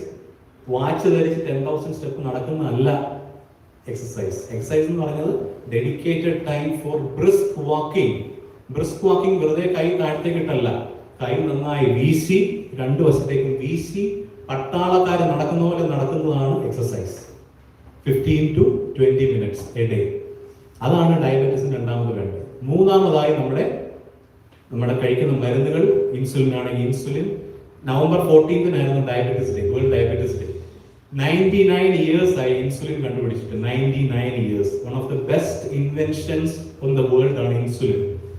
99 years ആയി. ഈ പ്രാവശ്യം ആക്സസ് ടു ഡയബറ്റീസ് കെയർ ആയിരുന്നു ഇപ്പോഴത്തെ തീം. ഡയബറ്റീസിന്റെ എല്ലാവർക്കും ഡയബറ്റീസിനുള്ള കെയർ കൊടുക്കണം. അപ്പോൾ ഡയബറ്റീസ് ഉള്ളവർ അത് ശ്രദ്ധിക്കണം. BP ഉള്ളവർ 2 നേരം BP ചെക്ക് ചെയ്യുന്നതാണ് ഉത്തമം. ഏറ്റവും ബെസ്റ്റ് ആയിട്ടുള്ളത് രാവിലെ സമയം നമ്മൾ എഴുന്നേറ്റ് കഴിയുമ്പോൾ, വൈകിട്ട് നമ്മൾ ഓഫീസിൽ നിന്ന് തിരിച്ചെത്തിക്കണം. ഈ 2 സമയത്തെയും BP നമുക്ക് ഓക്കെ ആണെങ്കിൽ ഒരുവിധം നമ്മുടെ ബോഡിയിലെ BP, ബ്ലഡ് പ്രഷർ സ്റ്റേബിൾ ആണെന്ന് നമുക്ക് കണക്കാക്കാം. ബ്ലഡ് പ്രഷർ ഒരു സമയത്ത് നോർമൽ ആണെന്ന് പറഞ്ഞ് നമ്മൾ സ്വയമേ മരുന്ന് നിർത്തരുത്. അങ്ങനെ നിർത്തുമ്പോൾ നമുക്ക് കൂടുതൽ പ്രശ്നങ്ങൾ വരുന്നത് നമ്മുടെ ഓർഗൻസിലാണ്. അതുകൊണ്ട് BP ഉള്ളവർ അങ്ങനെ ചെയ്യുക. ഇമ്മ്യൂണോ കോംപ്രമൈസ് അസുഖമുള്ള ആൾക്കാർ എന്ന് പറഞ്ഞാൽ ക്യാൻസർ, മറ്റുള്ള അസുഖമൊക്കെ ട്രീറ്റ്മെന്റ് എടുത്തിട്ടുള്ള ആൾക്കാർ അല്ലെങ്കിൽ ഉള്ളവര് കൂടുതൽ ശ്രദ്ധിക്കേണ്ടത് നിങ്ങൾ ക്രൗഡഡ് പ്ലേസസ് ഒഴിവാക്കണം, തിരക്കുള്ള സ്ഥലങ്ങൾ, ക്ലോസ് കോണ്ടാക്ട്സ് കുറയ്ക്കണം. അങ്ങനെയുള്ള കാര്യങ്ങളാണ് കൂടുതൽ ശ്രദ്ധിക്കേണ്ടത്. അപ്പോൾ ഇത്രയും കാര്യങ്ങളാണ് പോസ്റ്റ് കോവിഡ് വന്നു കഴിഞ്ഞ് മറ്റുള്ള അസുഖങ്ങളുള്ള ആൾക്കാർ ശ്രദ്ധിക്കേണ്ടതായിട്ടുള്ള കാര്യങ്ങൾ. ഇതാണ് ഡയബറ്റിസ്, BP, ഇമ്മ്യൂണോ കോംപ്രമൈസ് അസുഖങ്ങളൊക്കെ ഉള്ളവർ ശ്രദ്ധിക്കേണ്ടതായിട്ടുള്ള ചില കാര്യങ്ങൾ ഇതൊക്കെയാണ്. ഇപ്പോൾ ഏറ്റവും ലേറ്റസ്റ്റ് ആയിട്ട് വന്നിരിക്കുന്നത് കോവിഡ് വാക്സിന്റെ പില്ലാണ്, ടാബ്ലറ്റ്. നമ്മളെല്ലാവരും ന്യൂസിൽ കണ്ടു കാണും. പുതിയൊരു ടാബ്ലറ്റ് മെർക്ക് എന്ന് പറഞ്ഞ ഫാർമസ്യൂട്ടിക്കൽ കമ്പനി ടാബ്ലറ്റ് ഇറക്കിയിട്ടുണ്ട്. 70 to 80% എഫിഷ്യൻസിയാണ് പറയുന്നത്. ഉടൻ തന്നെ എനിക്ക് തോന്നുന്നു ലോകം ഒട്ടാകെ ഡിസ്ട്രിബ്യൂഷൻ നടക്കും. പ്രത്യേകിച്ച് നമ്മൾ കുവൈറ്റ് ഗവൺമെന്റിനോട് ഒരുപാട് താങ്ക്ഫുൾ ആവുന്ന ആൾക്കാരാണ് നമ്മൾ. നമുക്ക് ബൂസ്റ്റർ അടങ്ങുന്ന വാക്സിൻ ഫ്രീ ആയിട്ട് തന്ന ഗവൺമെന്റ് ആണ് അല്ലേ? അപ്പോൾ നമ്മൾ ഒത്തിരി താങ്ക്ഫുൾ ആയിരിക്കണം. എല്ലാ ഗവൺമെന്റ്സും ഒന്നും അങ്ങനെ കൊടുക്കാറില്ല. ചില സ്ഥലങ്ങളിലൊക്കെ നമുക്ക് അറിയാമല്ലോ, അത് ചിലത് പ്രൈവറ്റ് ആയിട്ട് നമ്മൾ പൈസ കൊടുത്ത് വേണം വാക്സിൻ എടുക്കാൻ. പക്ഷേ കുവൈറ്റ് ഗവൺമെന്റ് ഒത്തിരി താങ്ക്ഫുൾ ആയിരിക്കണം. ഇനി ചിലപ്പോൾ പക്ഷേ പില്ല് വന്നു കഴിഞ്ഞാൽ ഒരു ഡിസ്ട്രിബ്യൂഷൻ സ്റ്റാർട്ട് ചെയ്യാൻ സാധ്യതയുണ്ട് എന്ന് MOHലെ പല ഡോക്ടേഴ്സും പറയുന്നു. എല്ലാവർക്കും കഴിക്കാവുന്ന ചില മിത്സും കൂടെ പറഞ്ഞുകൊണ്ട് ഞാൻ എൻഡ് ചെയ്യാം. Myths of Covid. വെളുത്തുള്ളിക്ക് കൊറോണയെ ക്യൂർ ചെയ്യാൻ സാധിക്കുമോ? വെളുത്തുള്ളിക്ക് എന്താണ് എഫക്ട് ഉള്ളത്? വെളുത്തുള്ളി ശരിയാണ്, അതിന് നല്ല ആന്റി മൈക്രോബിയൽ പ്രോപ്പർട്ടീസ് ഉണ്ട്, നമ്മുടെ ഇമ്മ്യൂണിറ്റി റേസ് ചെയ്യും. പക്ഷേ ഇമ്മ്യൂണിറ്റി കൂട്ടാനായി വൈറ്റമിൻ സിയും സിങ്കും വൈറ്റമിൻ ഡിയും ഫാർമസിയിൽ കിട്ടാവുന്ന എല്ലാ വൈറ്റമിൻസും കൂടെ കൂട്ടിക്കുഴച്ച് കഴിച്ചവരാണ് നമ്മളെല്ലാം അല്ലേ? കോവിഡ് തുടങ്ങി 1 വർഷം കഴിച്ച വൈറ്റമിൻ സിയും വൈറ്റമിൻ ഡി ഒക്കെ ഫാർമസികളുടെ വരുമാനം ഇങ്ങോട്ട് പറഞ്ഞു മേടിക്കുന്നവരായി. 1 വർഷം കൊണ്ടൊന്നും കൂട്ടാൻ സാധിക്കുന്നതല്ല നമ്മുടെ ഇമ്മ്യൂണിറ്റി. നമ്മൾ ജനിക്കുന്ന സമയം മുതൽ നമ്മുടെ ബോഡി ഓരോ അസുഖങ്ങളെയും ഫൈറ്റ് ചെയ്ത് ഡെവലപ്പ് ചെയ്തെടുക്കുന്നതാണ് ഇമ്മ്യൂണിറ്റി. 1 വർഷം കഴിച്ചു കഴിഞ്ഞാൽ നമുക്ക് കഴിക്കാം. നമ്മൾ കഴിക്കുന്ന ആഹാരത്തിലും ഫ്രൂട്ട്സിലും ഒക്കെ ഉണ്ട് വൈറ്റമിൻ സി, സിങ്ക് ഒക്കെ. വൈറ്റമിൻ ഡി മാത്രമേ ഉള്ളൂ നമുക്ക് സപ്ലിമെന്റ് ചെയ്യേണ്ടതായിട്ട് വരുന്നത്. സൺലൈറ്റിൽ നിന്ന് നമുക്ക് കിട്ടത്തുള്ളൂ. ഏറ്റവും വലിയ സോഴ്സ് സൺലൈറ്റ് ആണ്. ഇവിടുത്തെ സൺലൈറ്റിൽ നമ്മൾ എക്സ്പോസ് ചെയ്ത് കഴിഞ്ഞാൽ നമുക്കറിയാം എന്ത് സംഭവിക്കുന്നില്ല. അതിന് പിന്നെ ട്രീറ്റ്മെന്റ് എടുക്കേണ്ടി വരും അല്ലേ? അപ്പൊ അതും പണ്ടുള്ള ആൾക്കാർക്ക് എന്തുകൊണ്ടാണ് അസുഖങ്ങളൊന്നും വരാൻ? വൈറ്റമിൻ ഡി സെൽഫ് സഫീഷ്യന്റ് ആയിരുന്നു. അവര് ഡ്രസ്സ് പോലും ധരിക്കാതാണ് സണ്ണിനെ ഫേസ് ചെയ്യണമെന്ന് പറഞ്ഞത്. വൈറ്റമിൻ സി കിട്ടണമെങ്കിൽ, വൈറ്റമിൻ ഡി കിട്ടണമെങ്കിൽ. അതുകൊണ്ടാണ് യൂറോപ്യൻ കൺട്രീസിലൊക്കെ ബീച്ചിലൊക്കെ പോയി ആൾക്കാർ കിടക്കുന്നത്. നമുക്കറിയാമില്ലേ, തുണിയില്ലാതെ ബീച്ചിൽ കിടക്കുന്നത്. അങ്ങനെ വേണം വൈറ്റമിൻ ഡി കിട്ടാനായിട്ട് കിടക്കാൻ. നമ്മുടെ എബോവ് ദ വേസ്റ്റ് നമ്മൾ എക്സ്പോസ് ചെയ്യണമെന്നാണ് പറയുന്നത്. അതും 10 മണിക്കും 2 മണിക്കും ഇടയ്ക്കുള്ള സൺലൈറ്റ്, അതാണ് ബെസ്റ്റ് എന്ന് പറയുന്നത്. പണ്ടുള്ള ആൾക്കാരൊക്കെ കിളക്കുകയും കൃഷിപ്പണിയൊക്കെ ചെയ്തിരുന്നത് ഡ്രസ് ഇടാതല്ലേ? അവർക്ക് നല്ല വൈറ്റമിൻ ഡി റിച്ച് ആയിരുന്നു. നമുക്ക് വൈറ്റമിൻ ഡി സപ്ലിമെന്റ് ചെയ്ത് തെറ്റില്ല, പക്ഷെ വൈറ്റമിൻ സി, സിങ്കും ഒക്കെ നമ്മൾ ഇനഫ് നമ്മുടെ ഡയറ്റ് ക്രമീകരിച്ചാൽ മതിയാവും.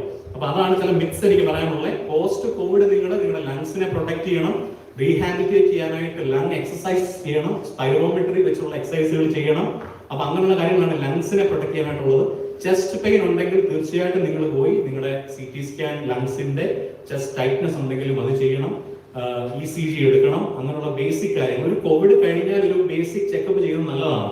ഒരു 2 മന്ത്സിന് ശേഷം നമ്മുടെ blood count, blood sugar, 3 months blood sugar average, HbA1c, ഒരു CT സ്കാൻ അല്ലെങ്കിൽ ഒരു ബേസിക് ആയിട്ട് എക്സ്റേ ആദ്യം എടുക്കുക, പിന്നെ വേണേൽ CT സ്കാൻ എടുക്കുക.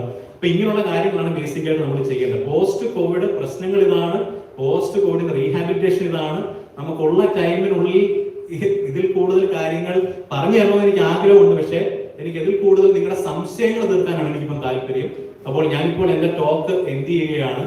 നിങ്ങൾക്ക് ആർക്കെങ്കിലും എന്തെങ്കിലും സംശയം ഉണ്ടെങ്കിൽ ഇപ്പം തന്നെ എൻ്റെ അടുത്ത് ചോദിക്കാം. ചോദിച്ചതിന് ശേഷം അതിനുള്ള ഉത്തരങ്ങൾ ഞാൻ നിങ്ങൾക്ക് നൽകുന്നതായിരിക്കും. Thank U.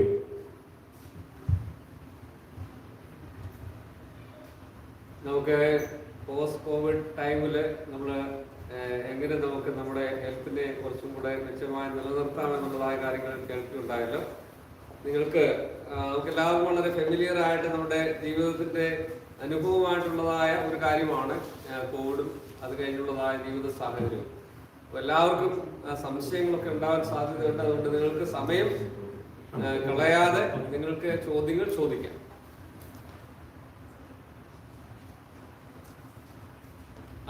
Noel. Thank you doctor. എനിക്ക് രണ്ട് കാര്യങ്ങളാണ് ചോദിക്കാറുള്ളത്. ഒന്ന്, നമ്മൾ കോവിഡ് ഇൻഫെക്റ്റഡ് ആയി കഴിഞ്ഞാൽ ആന്റിബോഡീസ് എത്ര നാളത്തേക്ക് നമ്മുടെ ബോഡിയിൽ കാണും? അത് വാക്സിൻ എടുത്ത ആ ആന്റിബോഡീസിന്റെ എഫക്റ്റീവ്നെസ് കുറയ്ക്കും. രണ്ടാമത്തെ കാര്യം, പോസ്റ്റ് കോവിഡ് ഒത്തിരി പേര് പറഞ്ഞു ഇന്റൻസീവ് എക്സസൈസ് ചെയ്യാൻ പറ്റത്തില്ല. അത് അങ്ങനെ വല്ല റിസർച്ച് സ്റ്റഡീസ് ഉണ്ടോ? അതായത് അത് വല്ല നമ്മുടെ ബോഡി എഫക്ട് ചെയ്യും?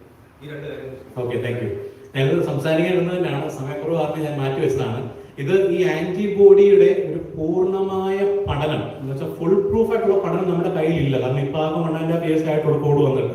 ബട്ട് നമുക്ക് അറിയാവുന്ന ഒരു കാര്യം, ഞാനൊരു US ബേസ്ഡ് ആയിട്ടുള്ള ഒരു കമ്പനിയുമായിട്ട് ഒരു സ്റ്റഡി നടത്തുന്ന ഒരു ടീമിന്റെ ഒരു ഭാഗമാണ്. ലോകത്തുള്ള കുറെ രാജ്യങ്ങളിൽ നിന്നുള്ള 65 ഡോക്ടേഴ്സ് അടങ്ങുന്ന ഒരു ടീമാണ്. ഞങ്ങൾ കോവിഡിന്റെ ഡേറ്റാബേസ് സെറ്റ് ചെയ്തുകൊണ്ടിരിക്കുകയാണ് ഓൺലൈനായിട്ട്. എന്ന് പറഞ്ഞാൽ കോവിഡാനന്തരം വരുന്ന പ്രശ്നങ്ങൾ അങ്ങനെയൊക്കെയുള്ള ഒരുപാട് ക്വസ്റ്റ്യൻസ് ഒക്കെ കൂടിയുള്ള ഡേറ്റാബേസ് ആണ്. അപ്പൊ ഇതിനകത്ത് വന്ന ഒരു മെയിൻ ചർച്ചാ വിഷയം, ഞങ്ങൾ എല്ലാ വീക്കിലും ഇങ്ങനെ ഓൺലൈൻ വെർച്വൽ ഇതാണ് കേട്ടോ ഇപ്പോഴും. അപ്പം വെർച്വലായിട്ട് മീറ്റ് ചെയ്യുമ്പോൾ ഞങ്ങൾക്ക് വരുന്ന ഡിസ്കഷന്റെ ഭാഗമായിട്ട് കഴിഞ്ഞ ഒരു 3-4 മാസം മുമ്പ് വലിയൊരു ഡിസ്കഷനാണ് ആന്റിബോഡി ലെവൽ എത്ര നാൾ ശരീരത്തിൽ നിൽക്കും എന്നുള്ളത്. അപ്പൊ അത് ആന്റിബോഡി ലെവൽ ഇത്ര നാൾ നിൽക്കും എന്നുള്ളതിന്റെ ഒരു ഫുൾ പ്രൂഫ് പഠനമില്ല. പക്ഷേ മിക്ക സ്റ്റഡീസും പറയുന്നത് up to 8 to 10 months 8 to 10 months നിങ്ങളുടെ ശരീരത്തിൽ ആന്റിബോഡി നിൽക്കും. കോവിഡ് വന്നതിന് ശേഷവും നിൽക്കും, കോവിഡ് വാക്സിൻ എടുത്താലും നിൽക്കും. ഏത് കോവിഡ് വാക്സിൻ എടുത്തു എന്നുള്ളതനുസരിച്ചിരിക്കും എത്ര നാൾ ആ കോവിഡ് വാക്സിൻ കാരണം വന്ന ആന്റിബോഡി നിൽക്കുമല്ലോ. ഫൈസർ എടുത്തു കഴിഞ്ഞ ഇത്ര നാൾ, കോവിഷീൽഡ് എടുത്തു കഴിഞ്ഞ ഇത്ര നാൾ, മൊഡേണ എടുത്തു കഴിഞ്ഞ ഇത്ര നാൾ, ജോൺസൺ ആൻഡ് ജോൺസൺ എടുത്തു കഴിഞ്ഞ ഇത്ര നാൾ, അങ്ങനെ ഓരോന്നിനും ഓരോ കാറ്റഗറി ഉണ്ട്. പക്ഷെ 8 to 10 months നിൽക്കും. പക്ഷെ ഏറ്റവും നല്ലത് എന്താണെന്ന് അറിയാമോ? വലിയ കുഴപ്പമൊന്നും ഇല്ലാതെ ആദ്യം ഇൻഫെക്ഷൻ വന്നിട്ട് പിന്നെ 2 ഡോസ് വാക്സിൻ എടുത്ത് ബൂസ്റ്റർ എടുത്തവരാണ് ഏറ്റവും ഭാഗ്യം ചെയ്ത ആൾക്കാർ. അങ്ങനെ പറയാൻ കാരണം ഹൈബ്രിഡ് ഇമ്മ്യൂണിറ്റിയാണ് ഇപ്പോഴത്തെ ഏറ്റവും വലിയ ചർച്ചാ വിഷയം. എന്താണ് ഹൈബ്രിഡ് ഇമ്മ്യൂണിറ്റി? ഹൈബ്രിഡ് വണ്ടികൾ പോലെ തന്നെയാണ്. ഹൈബ്രിഡ് വണ്ടികളിൽ ഇലക്ട്രിസിറ്റി ഉപയോഗിച്ച് ഓടാം, പെട്രോൾ ഒഴിച്ച് ഓടാം, അല്ലേ? അതുപോലെ തന്നെ നമ്മുടെ മനുഷ്യ ശരീരത്തിൽ കോവിഡ് വന്നതിന് ശേഷം ഒരു ആന്റിബോഡി വരും, ഒരു ഇമ്മ്യൂണിറ്റി കിട്ടും. അത് കഴിഞ്ഞതിന് ശേഷം നമ്മളൊരു വാക്സിൻ എടുക്കും, രണ്ടാമത്തെ വാക്സിൻ എടുക്കും, ഒരു ബൂസ്റ്റർ എടുക്കും. ഇത്രയും എടുത്തു കഴിയുമ്പോഴാണ് ഹൈബ്രിഡ് ഇമ്മ്യൂണിറ്റി എന്ന് പറയുന്നത് ബെസ്റ്റ് ഇമ്മ്യൂണിറ്റി. അടുത്ത ഒരു കോവിഡ് വരുമ്പോഴത്തേക്കും we will be very well protected. അസുഖം വരാതെ വാക്സിൻ എടുത്തവർക്കും പ്രൊട്ടക്ഷൻ ഉണ്ട്, പക്ഷെ അവരെക്കാട്ടി കൂടുതൽ പ്രൊട്ടക്ഷൻ ഈ ഒരു രീതിയിൽ ഇൻഫെക്ഷൻ വന്ന് അത് റിക്കവർ ചെയ്ത് 2 ഡോസ് വാക്സിൻ എടുത്ത് ബൂസ്റ്റർ എടുത്ത ആൾക്കാരിലാവും കൂടുതൽ ഇമ്മ്യൂണിറ്റി. പിന്നെ ഇന്റൻസീവ് എക്സസൈസ് ചെയ്യുന്നത് ഇപ്പം പറയുന്നത് കോവിഡ് റിക്കവർ ചെയ്ത് കഴിഞ്ഞ് ഒരു 2 weeks അറ്റ്ലീസ്റ്റ് നമ്മൾ റെസ്റ്റ് എടുക്കണം. 2 weeks കംപ്ലീറ്റ് റെസ്റ്റ്. അതിനുശേഷം സ്ലോലി നമ്മുടെ എക്സസൈസ് നമുക്ക് സ്റ്റാർട്ട് ചെയ്യാം. ഉടനെ ചാടി കയറി ഡംബൽസ് എടുത്ത് വെയിറ്റ് വെക്കണമെന്നല്ല നമ്മൾ ഉദ്ദേശിക്കുന്നത്. പക്ഷേ നമുക്ക് 2 weeks റെസ്റ്റ് എടുത്തതിന് ശേഷം സ്ലോ വാക്കിംഗ്, പിന്നെ പെതുക്കെ നമ്മുടെ വർക്കൗട്ട് 2-3 monthsനുള്ളിൽ നമുക്ക് വേറെ നമ്മുടെ സിംറ്റംസ് ഒന്നും നിലനിൽക്കുന്നെങ്കിൽ മാത്രം. എന്തെങ്കിലും സിംറ്റംസ് നിലനിൽക്കുന്നുണ്ടെങ്കിൽ ഡോണ്ട് സ്റ്റാർട്ട് എക്സസൈസ്. അതിന്റെ കാരണം നമ്മൾ കണ്ടുപിടിക്കണം. കോവിഡ് കഴിഞ്ഞതിന് ശേഷം നിങ്ങൾക്ക് എന്തെങ്കിലും സിംറ്റംസ് നിലനിൽക്കുന്നുണ്ടോ, അതാണ് നിങ്ങൾ ആദ്യമേ അസസ് ചെയ്യേണ്ടത്. ഓരോ വ്യക്തികളും ഡിഫറെന്റ് ആണ്, ഓരോരുത്തരുടെയും ഇമ്മ്യൂണിറ്റി ലെവൽ ഡിഫറെന്റ് ആണ്, ഓരോരുത്തരുടെയും ശരീരം റിക്കവർ ചെയ്യുന്ന പാറ്റേണും ഡിഫറെന്റ് ആണ്. അപ്പൊ അതിൽ നിന്ന് നമ്മളെ സ്വയം അസസ് ചെയ്യണം. എങ്ങനെയാണ് എന്റെ ശരീരം, എങ്ങനെ ഉണ്ട്, ഇപ്പം പഴയതുപോലെ തന്നെയാണോ, ചെറിയ ക്ഷീണമുണ്ട്, അങ്ങനെയാണെങ്കിൽ 2 weeks റെസ്റ്റ് എടുത്ത് നോക്കുക. ക്ഷീണം മാറുന്നില്ല, അല്ലെങ്കിൽ ബ്ലീഡിംഗ് ഉണ്ട് നിങ്ങൾക്ക്, ബ്ലീഡിംഗ്, അമിതമായ ബ്ലീഡിംഗ്, പ്രത്യേകിച്ച് സ്ത്രീകളിലാണ് പറയാനുള്ളത്. കൂടുതലും പോസ്റ്റ് കോവിഡിന്റെ ഈ സിംറ്റംസ് കൂടുതലായി കാണുന്ന സ്ത്രീകളിലാണ്. അത് ഹോർമോണിന്റെ വ്യത്യാസം കാരണമാകാം, അല്ലെങ്കിൽ അവരുടെ ശരീരഘടനയെ കാരണമാകാം.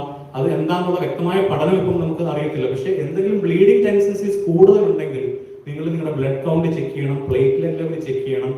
കോവിഡ് വന്ന് തുടങ്ങിയപ്പം തന്നെ ബ്ലഡ് ക്ലോട്ട് ആകാതിരിക്കുന്ന മരുന്നൊക്കെ സ്വയമേ ഫാർമസിയിൽ നിന്ന് മേടിച്ച് കഴിച്ച ആൾക്കാരെ എനിക്കറിയാം. കോവിഡ് കാരണം ബ്ലഡ് ക്ലോട്ട് വന്ന് മറ്റ് സ്ട്രോക്കോ മറ്റുള്ള ഇഷ്യൂസ് ഒക്കെ വരുമെന്ന് പേടിച്ച് സ്വയമേ ഒരു കൺസൾട്ടേഷനും ഇല്ലാതെ പേടി കാരണം വീട്ടിൽ ആന്റി പ്ലേറ്റ്ലെറ്റ് മരുന്ന്. നമ്മൾ മനസ്സിലാക്കേണ്ടത് ഈ ആന്റി പ്ലേറ്റ്ലെറ്റ് അഥവാ ബ്ലഡ് തിന്നിങ് മെഡിസിൻസ് ഒരിക്കലും ഒരു കാരണവശാലും ഒരു ഡോക്ടറുടെയോ ആരുടെയോ ഒരു അഡ്വൈസ് ഇല്ലാതെ നമ്മൾ സ്റ്റാർട്ട് ചെയ്യാൻ പാടില്ല. നേരത്തെ ഞാൻ ഇമ്മ്യൂണിറ്റി ഡബിൾ-എഡ്ജ് സ്വാഡ് ആണെന്ന് പറഞ്ഞല്ലോ, അങ്ങനെയാണെങ്കിൽ ഇത് ട്രിപ്പിൾ-എഡ്ജ് സ്വാഡാണ് ഈ ബ്ലഡ് തിന്നേഴ്സ് എന്ന് പറഞ്ഞത്. ബ്ലഡ് തിന്നേഴ്സ് എന്ന് പറഞ്ഞത് മനുഷ്യന് നല്ലതാണ്. അത് ചില അസുഖങ്ങൾ വരുന്നവർക്കും ചില റെക്കമെൻഡേഷൻസ് ഉള്ളവർക്കും ചില ഗർഭിണിയായ സ്ത്രീകൾക്കും ഒക്കെ കൊടുക്കാറുണ്ട്. പക്ഷേ നമ്മൾ കൊറോണ വന്നു എന്ന് പറഞ്ഞതുകൊണ്ട് നമ്മൾ സ്വയമേ നമ്മുടെ ഏജോ നമ്മുടെ മറ്റുള്ള അസുഖങ്ങളോ നമ്മുടെ റിസ്ക് ഫാക്ടേഴ്സ് അസസ്മെന്റ് ഒന്നും ചെയ്യാതെ വെറുതെ ബ്ലഡ് ക്ലോട്ട് വരാതിരിക്കാനുള്ള മരുന്ന് മേടിച്ച് കഴിക്കരുത്. ഒരു റെക്കമെൻഡേഷനിലും ഇല്ല. അമേരിക്കൻ ആട്ടെ യൂറോപ്യൻ ആട്ടെ ഒരു റെക്കമെൻഡേഷനും ഇല്ല നിങ്ങൾ ബ്ലഡ് ക്ലോട്ട് മാറാനുള്ള മരുന്ന് കഴിക്കണമെന്നുള്ളത്. സിവിയർ ആയിട്ട് കൊറോണ വന്ന് ICUവിൽ അഡ്മിറ്റ് ആയിട്ടുള്ള ആൾക്കാർക്ക് സ്റ്റാർട്ട് ചെയ്യും. അതിന് വേറെ ഒരു റീസൺസ് ആണ് അതിന് പിന്നിലുള്ളത്. അതിന്റെ ലോജിക്കും വേറെയാണ്. ഡയബറ്റിക് ഉള്ള വ്യക്തിയാണോ, ഹൈപ്പർ ടെൻഷൻ ഉള്ള വ്യക്തിയാണോ, നിങ്ങൾ ഇച്ചിരി പ്രായമേറിയ ആൾക്കാരാണോ, നിങ്ങളുടെ റിസ്ക് അസസ്മെന്റ് നടത്തും. ട്രിപ്പിൾ സ്ക്വാഡ് എന്ന് ഞാൻ പറയാൻ വേറൊരു കാര്യങ്ങളുണ്ട്. ഈ ബ്ലഡ് തിന്നിങ് മരുന്നുകളൊക്കെ നമ്മൾ കഴിച്ചു കഴിഞ്ഞാൽ ചെറിയ ചെറിയ ബ്ലീഡിങ് സ്പോട്സ് ഒക്കെ ഉണ്ടാവാം. അത് നമ്മുടെ ശരീരത്തിന് പുറത്തേക്കല്ല, ശരീരത്തിന്റെ അകത്തേക്ക്, പ്രത്യേകിച്ച് നമ്മുടെ വയറ്റിലൊക്കെ അൾസർ ഒക്കെ ഉണ്ടാകുന്ന സാധ്യത ഒരുപാട് കൂടുതലാണ്. ആന്റി പ്ലേറ്റ്ലെറ്റ്സ് അതുപോലെ ബ്ലഡ് തിന്നേഴ്സ് ഒക്കെ കഴിക്കുന്നത് ഭയങ്കര ഡേഞ്ചറസ് ആണ്. ഇച്ചിരി പ്രായം കൂടിയ ആൾക്കാരാണെങ്കിൽ, BP ഒക്കെ ഒരുപാടുള്ള ആൾക്കാരാണെങ്കിൽ ബ്ലീഡിംഗ് ടെൻഡൻസീസ്, തലച്ചോറിലേക്കുള്ള ബ്ലീഡിംഗ് ടെൻഡൻസീസ് ഒക്കെ കൂടുതലാണ്. അതുകൊണ്ട് self administration of antibiotics, anti platelets, blood thinners ഇതൊന്നും ഞാൻ ഒരു കാരണവശാലും ആരെയും അഡ്വൈസ് ചെയ്യത്തില്ല. നിങ്ങൾക്ക് അസസ് ചെയ്യണമെങ്കിൽ നിങ്ങൾ റിസ്ക് അസസ്മെന്റ് നടത്തി, കോവിഡ് വന്നിട്ടുണ്ടെങ്കിൽ നിങ്ങൾ ഡോക്ടറുമായി ചർച്ച ചെയ്ത്, നിങ്ങൾക്ക് സിവിയർ ആണ്, നിങ്ങൾക്ക് ICU അഡ്മിഷൻ ഒക്കെ വേണ്ടി വന്നാൽ അവിടെ നിങ്ങൾക്ക് സ്റ്റാർട്ട് ചെയ്യും. അതുപോലെ തന്നെയാണ് സ്റ്റിറോയിഡ്സും. പല ആൾക്കാരും എനിക്ക് ഒരുപാട് കോഴ്സുകൾ കോവിഡ് സമയത്ത് വന്നത് സ്റ്റിറോയിഡ്സിനെ പറ്റി അറിയാനാണ്. കാരണം എന്താ, കുവൈറ്റിൽ സ്റ്റിറോയിഡ് മരുന്ന് ഫാർമസിയിൽ അവൈലബിൾ അല്ല. പ്രൈവറ്റ് ഫാർമസിയിൽ വിത്ത് പ്രിസ്ക്രിപ്ഷൻ ചില പ്രൈവറ്റ് ഫാർമസി മാത്രം കിട്ടും. MOHലാണ് കൂടുതൽ കിട്ടുന്നത്. അപ്പൊ അതുകൊണ്ട് എവിടെ കിട്ടും ഡോക്ടറെ എന്നാണ് വിളിച്ച് ചോദിച്ചത്.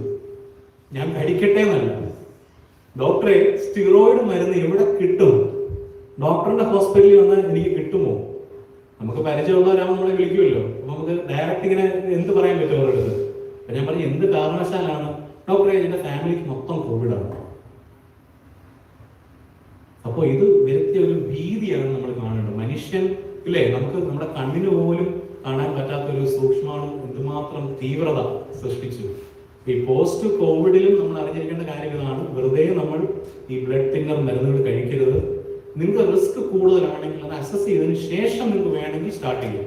50 years above, 50 വയസ്സിന് മുകളിലുള്ള ആൾക്കാർ ഈ ആന്റി പ്ലേറ്റ്ലെറ്റ്സ് എന്ന് പറയുന്ന മരുന്ന് കൊറോണ വന്നില്ലെങ്കിലും പ്രിവെൻഷൻ ആയിട്ട് മറ്റുള്ള അസുഖങ്ങൾ, ഹാർട്ട് അറ്റാക്ക്, സ്ട്രോക്ക് ഒക്കെ ഇരിക്കാനായിട്ട് പ്രിവെൻഷന് വേണ്ടി ഓൾട്ടർനേറ്റീവ് ഡേ അല്ലെങ്കിൽ once in 3 days ഒക്കെ കഴിക്കുന്നത് റെക്കമെൻഡഡ് ആണ്.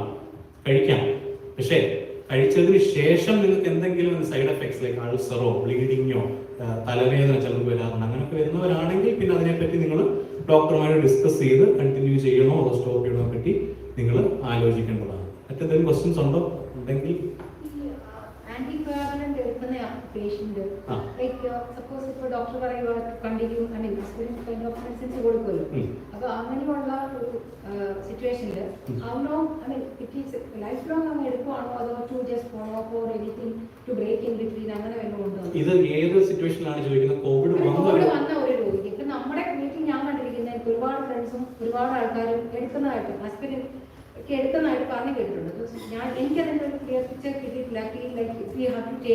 ഇത് എടുത്തു കഴിഞ്ഞാൽ ഈ പറയുന്ന പോലെ ഡോക്ടർ പറഞ്ഞ പോലെ ബ്ലീഡിങ് ക്ലോട്ട് ഉണ്ടാവാതിരിക്കാൻ വേണ്ടിയാണെന്ന് പറഞ്ഞ് നമ്മൾ സെൽഫ് ട്രീറ്റ് ചെയ്യുന്നുണ്ട്.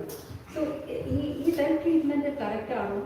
ഈവൻ സപ്പോസ് ആഫ്റ്റർ കോവിഡ് വന്നു കഴിഞ്ഞിട്ട് ഇത് കണ്ടിന്യൂ ആയിട്ട് എടുക്കേണ്ടതാണോ? After 50s or after 60s or 15 after 50? അതിനുശേഷം നമ്മളിങ്ങനെ കണ്ടിന്യൂ എടുത്തുകൊണ്ടിരിക്കണം. നമ്മൾ ഫോളോ അപ്പ് ചെയ്യണോ? Like to continue? നമ്മൾ ഒരിക്കലും ഞാൻ പറഞ്ഞല്ലോ സെൽഫ് ട്രീറ്റ്മെന്റ് ചെയ്യരുത്. അതാണ് first thing. Second, severe corona വന്ന ഒരു വ്യക്തിയാണെങ്കിൽ യെസ്, ബ്ലഡ് ക്ലോട്ടിന്റെ ടെൻഡൻസീസ് നിങ്ങളുടെ ശരീരത്തിൽ ഉണ്ട്. അത് ഡെഫിനറ്റ്ലി ഉള്ളതാണ്. കൊറോണ വൈറസിനുള്ള ഒരു കോംപ്ലിക്കേഷനുമാണ്. പല സ്ഥലങ്ങളിലും റിസർച്ച് വഴി പ്രൂവ് ചെയ്തത് ബ്ലഡ് ക്ലോട്ട് വരാൻ സാധ്യതയുണ്ട് എന്നുള്ളത്. സിവിയർ കൊറോണ എബോവ് 50 years ആണെന്നുണ്ടെങ്കിൽ ആസ്പിരിൻ എന്ന് പറഞ്ഞാൽ വളരെ സേഫ് ആയിട്ടുള്ള ഒരു മെഡിസിൻ ആണ്, പ്രത്യേകിച്ച് baby aspirin. Baby aspirin continue ചെയ്യുന്നതിൽ ഒരു തെറ്റുമില്ല. You can continue it. പക്ഷേ the only concern is you have any other risk factors. അത് അസസ് ചെയ്യണം. നേരത്തെ നിങ്ങൾക്ക് if it is a very high uncontrollable BP, yeah, that's fine, you can continue.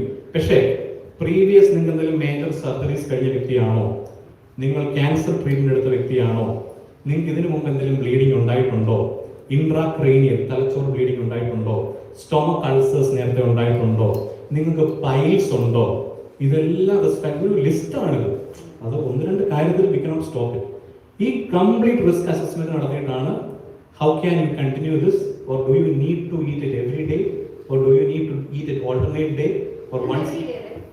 Yeah, every day. Some people can take it every day. Some people with risk factors can take it every 3 days. That depends on the risk factors and assessment. നിങ്ങൾ ഏത് രീതിയിലുള്ള category പെടുന്ന ആളാണ് അതനുസരിച്ച്. Every day കഴിക്കുന്ന വ്യക്തികളുണ്ട്. You can 50 years above ഒരു പ്രിക്കോഷനായിട്ട് every day എടുക്കാം. പക്ഷെ അതെന്തെങ്കിലും നിങ്ങൾക്ക് പ്രശ്നങ്ങൾ ഉണ്ടാക്കുന്നുണ്ടെങ്കിൽ we cut down the dosage and schedule. Once in 2 days ആക്കും, വൺസ് ഇൻ 3 days ആക്കും. ഈവൻ കൊളസ്ട്രോളിന്റെ മെഡിസിൻസും സെയിം കാറ്റഗറി തന്നെയാണ് പെടുന്നത്. കൊളസ്ട്രോളിന്റെ മെഡിസിൻസും നമ്മളെല്ലാം വിചാരിക്കും കൊളസ്ട്രോളിന്റെ മെഡിസിൻസ് ജസ്റ്റ് കഴിച്ചു കഴിഞ്ഞാൽ നമ്മുടെ ശരീരത്തിലുള്ള എല്ലാ കൊളസ്ട്രോളും ഒന്ന് തള്ളിക്കളഞ്ഞത് അല്ലേ? അതിന്റെ സത്യാവസ്ഥ എന്താണ്? കൊളസ്ട്രോൾ മെഡിസിൻ എന്തിനാണ് കഴിക്കുന്നത്? കൊളസ്ട്രോൾ നമ്മുടെ ശരീരത്തിൽ നമ്മുടെ ലിവർ ഉത്പാദിപ്പിക്കുന്ന ഒരു നോർമൽ സാധനം തന്നെയാണ്. HDL, LDL, VLDL എല്ലാം നാച്ചുറലി നമ്മുടെ ബോഡിക്ക് സർവൈവ് ചെയ്യാൻ ഈ സാധനങ്ങളെല്ലാം വേണം. എത്ര വയസ്സ് സ്റ്റാർട്ട് ചെയ്യും കൊളസ്ട്രോൾ ഡെപ്പോസിഷൻ അറിയാമോ? 10 വയസ്സ് കഴിയുമ്പോൾ തൊട്ട് നമ്മുടെ ആർട്ടറീസിൽ സ്റ്റാർട്ട് ചെയ്യും കൊളസ്ട്രോൾ ഡെപ്പോസിഷൻ. 10 years. അതാണ് റിസർച്ച് പറയുന്നത്. 10 years കഴിഞ്ഞ് സ്ലോ ഡെപ്പോസിഷൻ സ്റ്റാർട്ട് ചെയ്യും. ഇത് മൊത്തത്തിൽ നമുക്ക് നമ്മുടെ ഈ ആർട്ടറീസിലും നമ്മുടെ രക്തക്കുഴലിലും ഒക്കെ വന്നേക്കുന്ന ഈ കൊളസ്ട്രോൾ കണ്ടന്റ് ഈ കഴിക്കുന്ന മരുന്ന് വന്നങ്ങ് എടുത്തുകൊണ്ട് അങ്ങ് പുറത്ത് കളയുകയൊന്നും ചെയ്യില്ല. അതിനൊക്കെ ഭയങ്കര അത്ഭുത ശക്തികൾ വേണം. അതൊന്നും ചെയ്യാൻ കഴിയില്ല. ഈ എന്തിനാണ് ഈ കൊളസ്ട്രോൾ മെഡിസിൻ സ്റ്റാറ്റിൻ ഗ്രൂപ്പ് ഉള്ളത്, റോസുവാസ്റ്റാറ്റിൻ, സിംവാസ്റ്റാറ്റിൻ നമ്മൾ കേട്ടു. എന്തുകൊണ്ടാണ് ഈ മരുന്ന് കഴിക്കുന്നത്?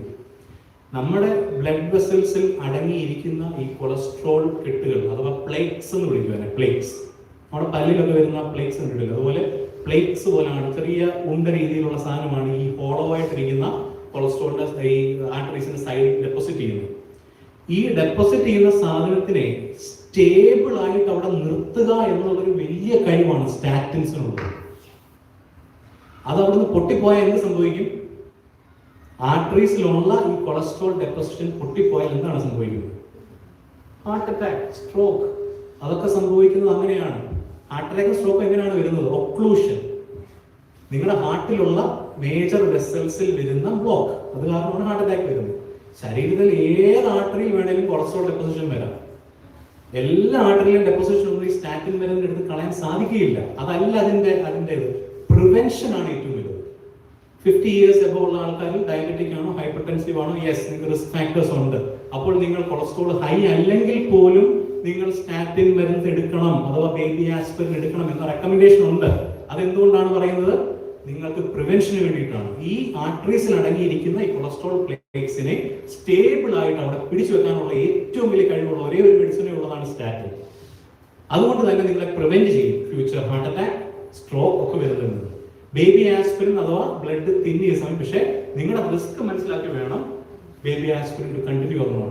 ലൈഫ് ലോങ് എടുക്കുന്ന ആൾക്കാരുണ്ട് വിത്തൗട്ട് എനി പ്രോബ്ലം. ചില ആൾക്കാർ is very sensitive. If you take aspirin they will have stomach ulcers. എത്രയും പെട്ടെന്ന് സ്റ്റൊമക് അൾസർ വരും.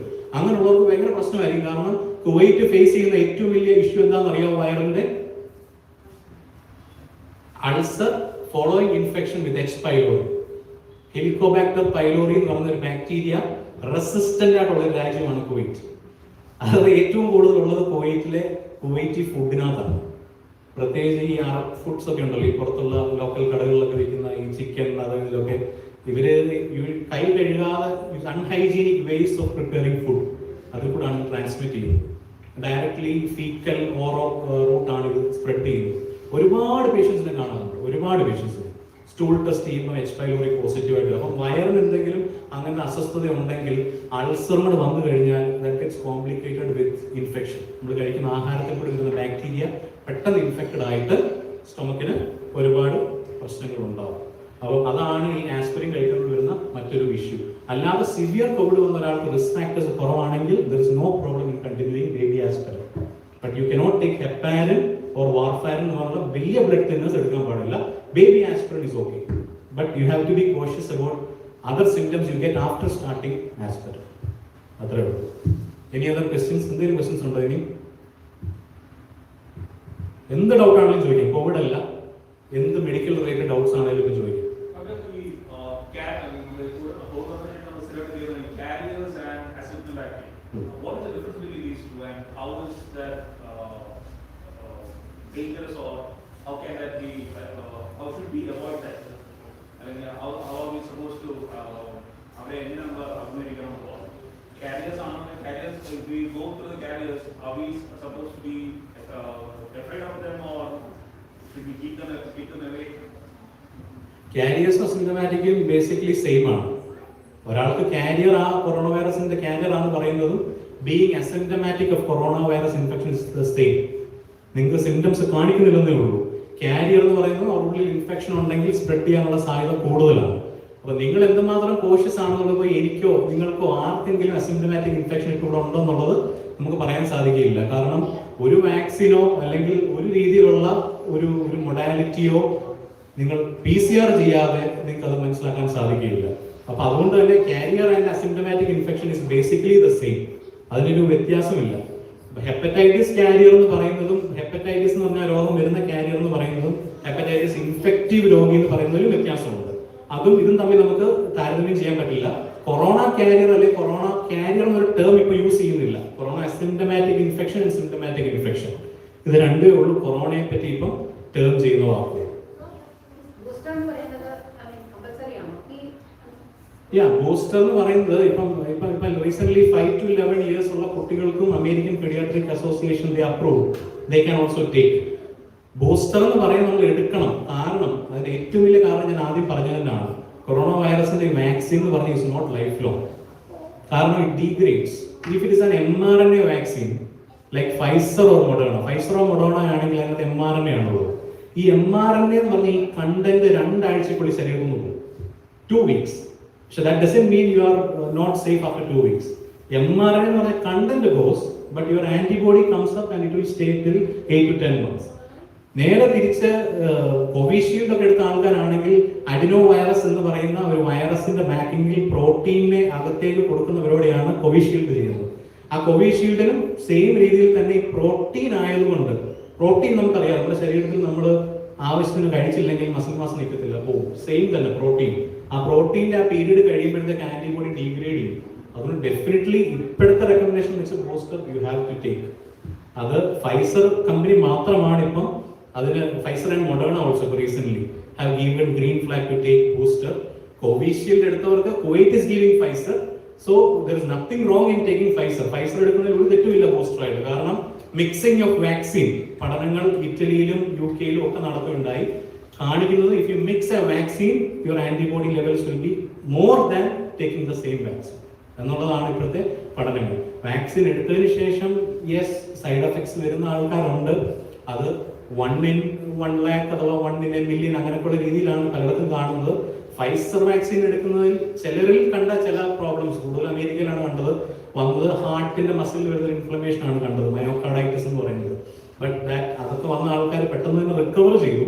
അത് വലിയൊരു ഡേഞ്ചറസ് ആയിട്ട് ഇപ്പം കുവൈറ്റിൽ അങ്ങനെ വലിയ സൈഡ് എഫക്ട് വരുന്ന പ്രശ്നങ്ങളൊന്നും കാണുന്നില്ല നമ്മൾ ഫൈസർ ഒക്കെ എടുത്തതിന് ശേഷം. ബട്ട് ചില ആൾക്കാരിൽ ഫൈസർ എടുത്തതിന് ശേഷം അവർക്ക് വരുന്ന ഈ പനി, ശരീരവേദനയൊക്കെ കുറച്ച് നാൾ കൂടുതൽ നീണ്ടു നിന്നായിട്ട് ചില പേഷ്യൻസ് എൻ്റെ അടുത്ത് പറഞ്ഞു. ഒരു 2 weeks വരെ നിന്ന ആൾക്കാരുണ്ട് പനിയൊക്കെ. അത് ഓരോരുത്തരുടെയും ബോഡിയുടെ റെസ്പോൺസ് അനുസരിച്ചാണ്, ഇമ്മ്യൂണിറ്റി അനുസരിച്ച്. കോവിഷീൽഡ് വാക്സിന് ഒരു സൈഡ് എഫക്ട് ഉണ്ടോ എന്ന് ചോദിച്ചു കഴിഞ്ഞാൽ വളരെ ചുരുക്കം കേസുകൾ ഇന്ത്യയിൽ റിപ്പോർട്ട് ചെയ്തു. പ്രത്യേകിച്ച് കേരളത്തിലും ചെറിയ ബ്ലീഡിംഗ് ടെൻഡൻസി വന്ന് 1-2 പേരുടെയൊക്കെ മരണത്തിനിടയാക്കി. പക്ഷേ Covishield is comparatively safe. Pfizer പോലെ തന്നെ സേഫ് ആണ് Covishield. Nothing wrong in taking the booster. You can definitely take.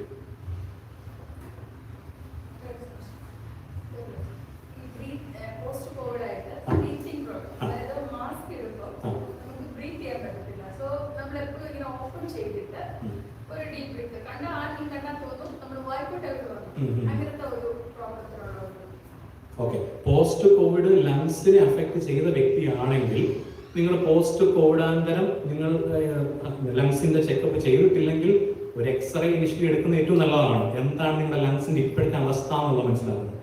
ലങ്സിന് എന്ത് ഇൻഫെക്ഷൻ നമ്മൾ കാണുമല്ലോ ഈ സിനിമകളിലൊക്കെ അല്ലേ, ശ്വാസകോശം ഇതുപോലെയാണ്, സ്പോഞ്ച് പോലെയാണ് അല്ലേ. അതുപോലെ തന്നെ ശ്വാസകോശത്തിന് എന്ത് ഇൻഫെക്ഷൻ വന്നാലും, ഈവൻ നിങ്ങളൊരു ഫോറിൻ ബോഡി, കൊച്ചു കുട്ടികളിൽ ഈ കപ്പലണ്ടിയൊക്കെ മൂക്കിൽ കൂടെയും വായിൽ കൂടെയും ഒക്കെ ശ്വാസകോശത്തിൽ പോയിട്ട് നമ്മൾ കേട്ടിട്ടുണ്ടല്ലോ. അങ്ങനെയൊക്കെ വരുന്നതും ലങ്സിൽ എന്തൊരു ടൈപ്പ് ഇൻഫെക്ഷനോ ഫോറിൻ ബോഡിയോ വന്നാലും ആ ലങ്സിന്റെ അത്രയും ഒരു ഭാഗം ഫൈബ്രോസ്ഡ് ആയി മാറും. ഫൈബ്രോസ് എന്ന് പറഞ്ഞാൽ ഈ വലിച്ചു കഴിഞ്ഞാൽ റബ്ബർ ബാൻഡ് വരുന്ന രീതിക്കാവും. അപ്പൊ അങ്ങനെ ഒരു സിവിയർ കൊറോണ വന്ന ആൾക്കാരിൽ കാണുന്ന ഏറ്റവും വലിയ പ്രശ്നമാണ് ഫൈബ്രോസിസിലാണ്. ഫൈബ്രോസിസ് വന്നു കഴിഞ്ഞാൽ it will take time and it will depend on your age. പ്രായമുള്ള ആൾക്കാരാണെങ്കിൽ കുറച്ച് ബുദ്ധിമുട്ടായിരിക്കും ഫൈബ്രോസിൽ നിന്ന് റിക്കവർ ചെയ്യാൻ. പ്രായം കുറഞ്ഞവരാണെങ്കിൽ കുറേയൊക്കെ അവർ ഇത് ചെയ്ത് വരും. പക്ഷെ ഈ മാസ്ക് ഇട്ടിട്ടുള്ള പ്രശ്നം അത് കൊറോണ വരാത്ത ആൾക്കാർക്കും ഉണ്ട് പലരും. അവർക്ക് നടക്കുമ്പോൾ അത് കൂടുതലും വരുന്നത് നമ്മുടെ ഒരു സൈക്കോളജിക്കൽ തിങ്കിങ്ങാണ് കൂടുതലും വരുന്നത്. നമുക്ക് എന്തോ ഒരു ഒബ്സ്ട്രക്ഷൻ ഉണ്ട് എന്നുള്ളൊരു തോന്നൽ അതിൽ കൂടെ തന്നെയാണ്. പക്ഷെ അവരുടെ സാച്ചുറേഷൻ നോക്കാമെങ്കിൽ 98-99 ആണ്. സാച്ചുറേഷൻ എന്ന് പറഞ്ഞാൽ യു ആർ വെൽ സാച്ചുറേറ്റഡ്, നിങ്ങൾക്ക് ഓക്സിജൻ ഡെലിവറി പ്രോപ്പർ ആണ്. അപ്പോൾ ഈ മാസ്ക് ഇട്ട് കഴിയുമ്പോൾ ഒരു തോന്നൽ മനസ്സിൽ വരുന്നതാണ് ഏറ്റവും കൂടുതൽ ആൾക്കാരിൽ അങ്ങനെ വരുന്നത്. ഞാൻ കണ്ടിട്ടുള്ളതിൽ അതാണ്. അല്ലാതെ നിങ്ങൾക്ക് പ്രശ്നമുണ്ട്, നിങ്ങൾക്ക് ബ്രീത്തിങ് എടുക്കാൻ ബുദ്ധിമുട്ടുണ്ട്, നടക്കുന്ന കിതപ്പുണ്ടെങ്കിൽ definitely you take x-ray. Echocardiogram എടുക്കുന്നത് ഏറ്റവും നല്ലതാണ്. ഹാർട്ടിന്റെ ഒരു എക്കോ എടുക്കുന്നതും ഏറ്റവും അതിൽ കൂടെ നമുക്ക് മനസ്സിലാക്കാൻ പറ്റും എന്തെങ്കിലും പ്രശ്നങ്ങൾ ഉണ്ടോ എന്നുള്ളത്. ഇല്ല എന്നുണ്ടെങ്കിൽ you are comparatively safe. Your lungs and heart is fine means it is comparatively safe.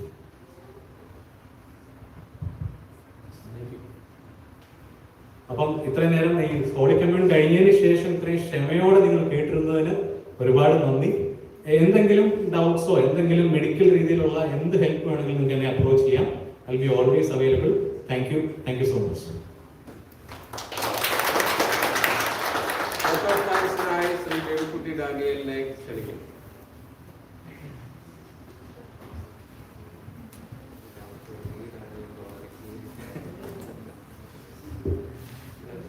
ആദരണീയനായ വികാരി ഷിബുകെ അച്ഛൻ ആരോഗ്യ സെമിനാറിന് ഒരു വിലയേറിയ ഉപദേശങ്ങൾ നമുക്ക് നൽകിയ ഡോക്ടർ ജിബിൻ, സന്നിഹിതരായിരിക്കുന്ന വിശ്വാസ സമൂഹം യേശു ക്രിസ്തുവിന്റെ നാമത്തിൽ സ്നേഹവന്ദനം. ഏകദേശം ഒരു വർഷക്കാലമായി, കഴിഞ്ഞ വർഷം നമ്മുടെ കോവിഡിന്റെ ആ ഒരു പ്രതിസന്ധി നിലനിന്നിരുന്ന സമയത്ത് നമ്മൾ ഇതുപോലൊരു ആരോഗ്യ സെമിനാർ നടത്തണം എന്ന് ചുമതലക്കാരായിട്ട് തീരുമാനിച്ചിരുന്നതാണ്. എന്നാൽ ഇന്നത്തെ പോലെ അന്ന് കൂടി വരുവാൻ നമുക്ക് ഇത്രയും സുതാര്യത ഇല്ലാത്തതിനാൽ നമ്മൾ അത് മറ്റൊരു ദിവസത്തിലേക്ക് മാറ്റിവെച്ചു. അപ്രകാരം ഇന്ന് ഇപ്രകാരം ആരാധനാനന്തരം ഇതേപോലെ ഒരു ആരോഗ്യ സെമിനാർ ക്രമീകരിക്കുവാൻ സാധിച്ചതോർത്ത് സർവശക്തനായ ദൈവത്തിന് നന്ദി അറിയിക്കുന്നു. ഇതിന്റെ എല്ലാവിധ പ്രവർത്തനങ്ങൾക്കും ഇതിന്റെ എല്ലാവിധമായ പ്രാരംഭഘട്ട ചർച്ചകൾ മുതൽ ഇടവക ജനങ്ങൾക്ക് ഇതേപോലെയുള്ള ഒരു കോവിഡാനന്തര പ്രതിസന്ധികളും അതിനോട് ചേർന്നുള്ള സിംറ്റംസ് ഇതേപോലുള്ള കാര്യങ്ങളെ കുറിച്ചൊക്കെ ഇടവക ജനങ്ങളിലേക്ക് കൂടുതൽ അറിവുകൾ പകർന്നു കൊടുക്കണം എന്നുള്ള ഒരു തീരുമാനത്തിൽ നിന്നും ഉരുത്തിരിഞ്ഞ ചർച്ചകൾ അതിന് ഏറ്റവും കൂടുതൽ നിമിത്തമായതും ആ ചർച്ചകൾക്ക് നേതൃത്വം നൽകിയതും ഇങ്ങനെയൊരു സെമിനാർ സംഘടിപ്പിക്കണം എന്ന് കർശനമായി പറഞ്ഞതും നമ്മുടെ ഇടവക വികാരി ഷിബുകെ അച്ഛനാണ്. അപ്രകാരം ഇന്നത്തെ ആരോഗ്യ സെമിനാറിൽ അധ്യക്ഷനായിരുന്ന ഷിബുകെ അച്ഛന് ഇടവകയുടെ പേരിലുള്ള നന്ദി അറിയിച്ചു കൊടുക്കുന്നു. ഇന്നത്തെ നമ്മുടെ ആരോഗ്യ സെമിനാറിൽ വിശിഷ്ട അതിഥിയായി കടന്നു വന്ന് ഏറ്റവും വിലയേറിയതായ അറിവുകൾ നമ്മളിലേക്ക് പകർന്ന് നൽകിയത് ഡോക്ടർ ജിബിൻ ജോൺ തോമസ് ആണ്. ഡോക്ടറിനെ വിളിച്ച സമയത്ത് തന്നെ വളരെ സന്തോഷപൂർവ്വം തന്റെ തിരക്കുകൾക്കിടയിലും ഈ നമ്മുടെ ആരാധനയിൽ വിശുദ്ധ കുർബാനയിൽ പങ്കെടുക്കുകയും ആരാധനാനന്തരമുള്ള ഈ ആരോഗ്യ സെമിനാറിന് നല്ല വിശിഷ്ടമായ നേതൃത്വം നൽകുകയും ഇവിടെ കടന്നു വന്നിരിക്കുന്ന എല്ലാവർക്കും ഒരേപോലെ പ്രയോജനപ്രദമാവണ്ണം വളരെ ലളിതമായും ഏറ്റവും വളരെ ലളിതമായ ഭാഷയിൽ നമുക്ക് ഏവർക്കും മനസ്സിലാകുന്ന രീതിയിൽ ക്ലാസ്സിനെ നിയന്ത്രിച്ച് നമുക്ക് ഏവർക്കും ജീവിതത്തിൽ ഉപകാരപ്രദമാകുന്ന വസ്തുതകൾ പങ്കുവെക്കുകയും ചെയ്ത ഡോക്ടർ ജിബിൻ, അദ്ദേഹം ഇന്ന് ഇവിടെ കടന്നു വന്നതിന് നമ്മുടെ ഇടവകയുടെ നന്ദി ഡോക്ടറിനോട് അറിയിച്ചു കൊള്ളുന്നു. വിശുദ്ധ കുർബാന ശുശ്രൂഷയ്ക്ക് ശേഷം സമയത്തിന്റെ പരിധി ഉണ്ടായിരുന്നതിനാലും എല്ലാവരും ഈ ആരോഗ്യ സെമിനാറിൽ പങ്കെടുത്ത് ഇത്രയും നേരം വളരെ ക്ഷമയോടുകൂടി ഇതിന്റെ ഭാഗമായി തീർന്ന ഇടവകയിലെ എല്ലാ നല്ലവരായ ജനങ്ങളോടും ഇടവകയുടെ നന്ദി അറിയിച്ചു കൊള്ളുന്നു. സർവശക്തനായ ദൈവം നമ്മെ ഏവരെയും അനുഗ്രഹിക്കുമാറാകട്ടെ. നമ്മുടെ ഹാർവസ്റ്റ് ഫെസ്റ്റിവലിന്റെ റാഫൽ കൂപ്പൺ നറുക്കെടുത്തപ്പോൾ ലഭിച്ച സമ്മാനാർഹരായവർക്ക് ഇപ്പോൾ സമ്മാനം വിതരണം ചെയ്യുന്നതാണ്. ശ്രീമതി എൽസി എബ്രഹാം, ശ്രീ മാത്യൂസ് മാത്യു, ഇവർ രണ്ടുപേരുമാണ് ഇപ്പോൾ ഇവിടെ വന്നിരിക്കുന്നത്. അവർക്കുള്ള സമ്മാനം ഇപ്പോൾ വിതരണം ചെയ്യുന്നതായിരിക്കും. Thank U.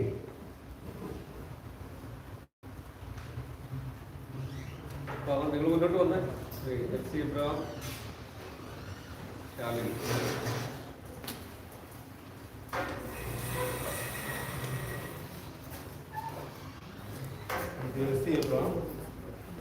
First prize.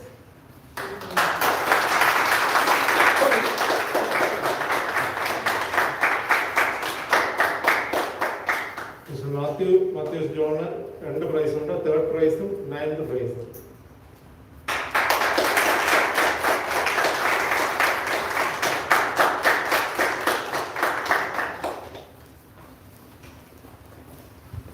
നമ്മുടെ ഇന്നത്തെ ആരോഗ്യ സെമിനാറിൽ ഇത്രയും നേരം വളരെ ക്യൂരിയസ് ആയിട്ട് ഇത് പങ്കുചേർന്ന് നിങ്ങൾ എല്ലാവരോടുമുള്ളതായ നന്ദിയും സ്നേഹവും അറിയിക്കുന്നു. ഇതിനാവശ്യമായ ക്രമീകരണങ്ങൾ ചെയ്ത ചുമതലക്കാരോടുള്ളതായ നന്ദിയും സ്നേഹവും ഈ സമയത്ത് അറിയിക്കുന്നു. പ്രത്യേകമായിട്ട് നമുക്ക് ഈ ക്ലാസ്സിന് ആവശ്യമാകുന്ന നേതൃത്വം നൽകിയതായ ഡോക്ടർ ജിബിനോടുള്ളതായ പ്രത്യേകമായിട്ടുള്ള സെന്റ് ജെയിംസിന്റെ വകയുടെ നന്ദിയും സ്നേഹവും ഹൃദയപൂർവ്വമായിട്ട് ഈ സമയത്ത് ഒരിക്കൽ കൂടെ അറിയിക്കുന്നു. ഞങ്ങളുടെ ഒരു ചെറിയ സ്നേഹോപകാരം സ്വീകരിക്കുവാനായിട്ട് ഡോക്ടർ ജിബിനെ ക്ഷണിക്കുന്നു.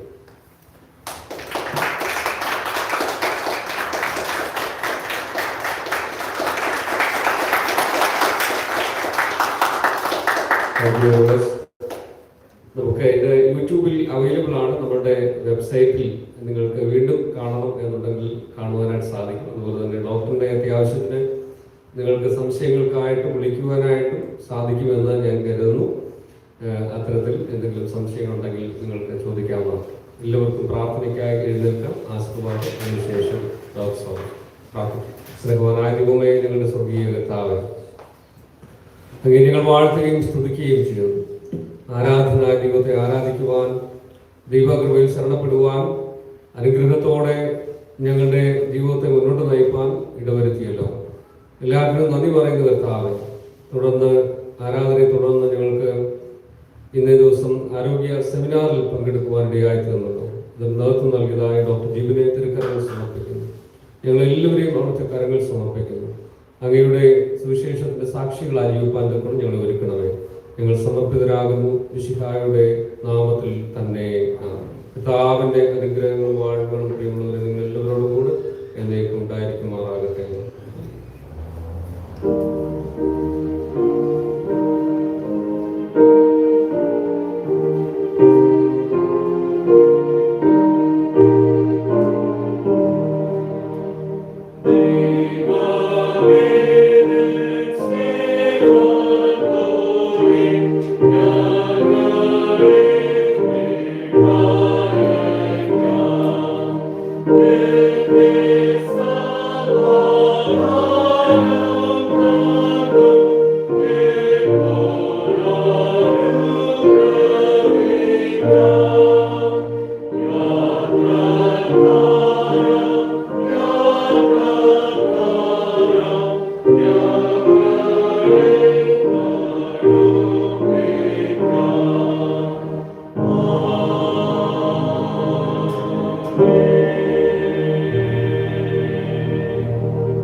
സന്തോഷം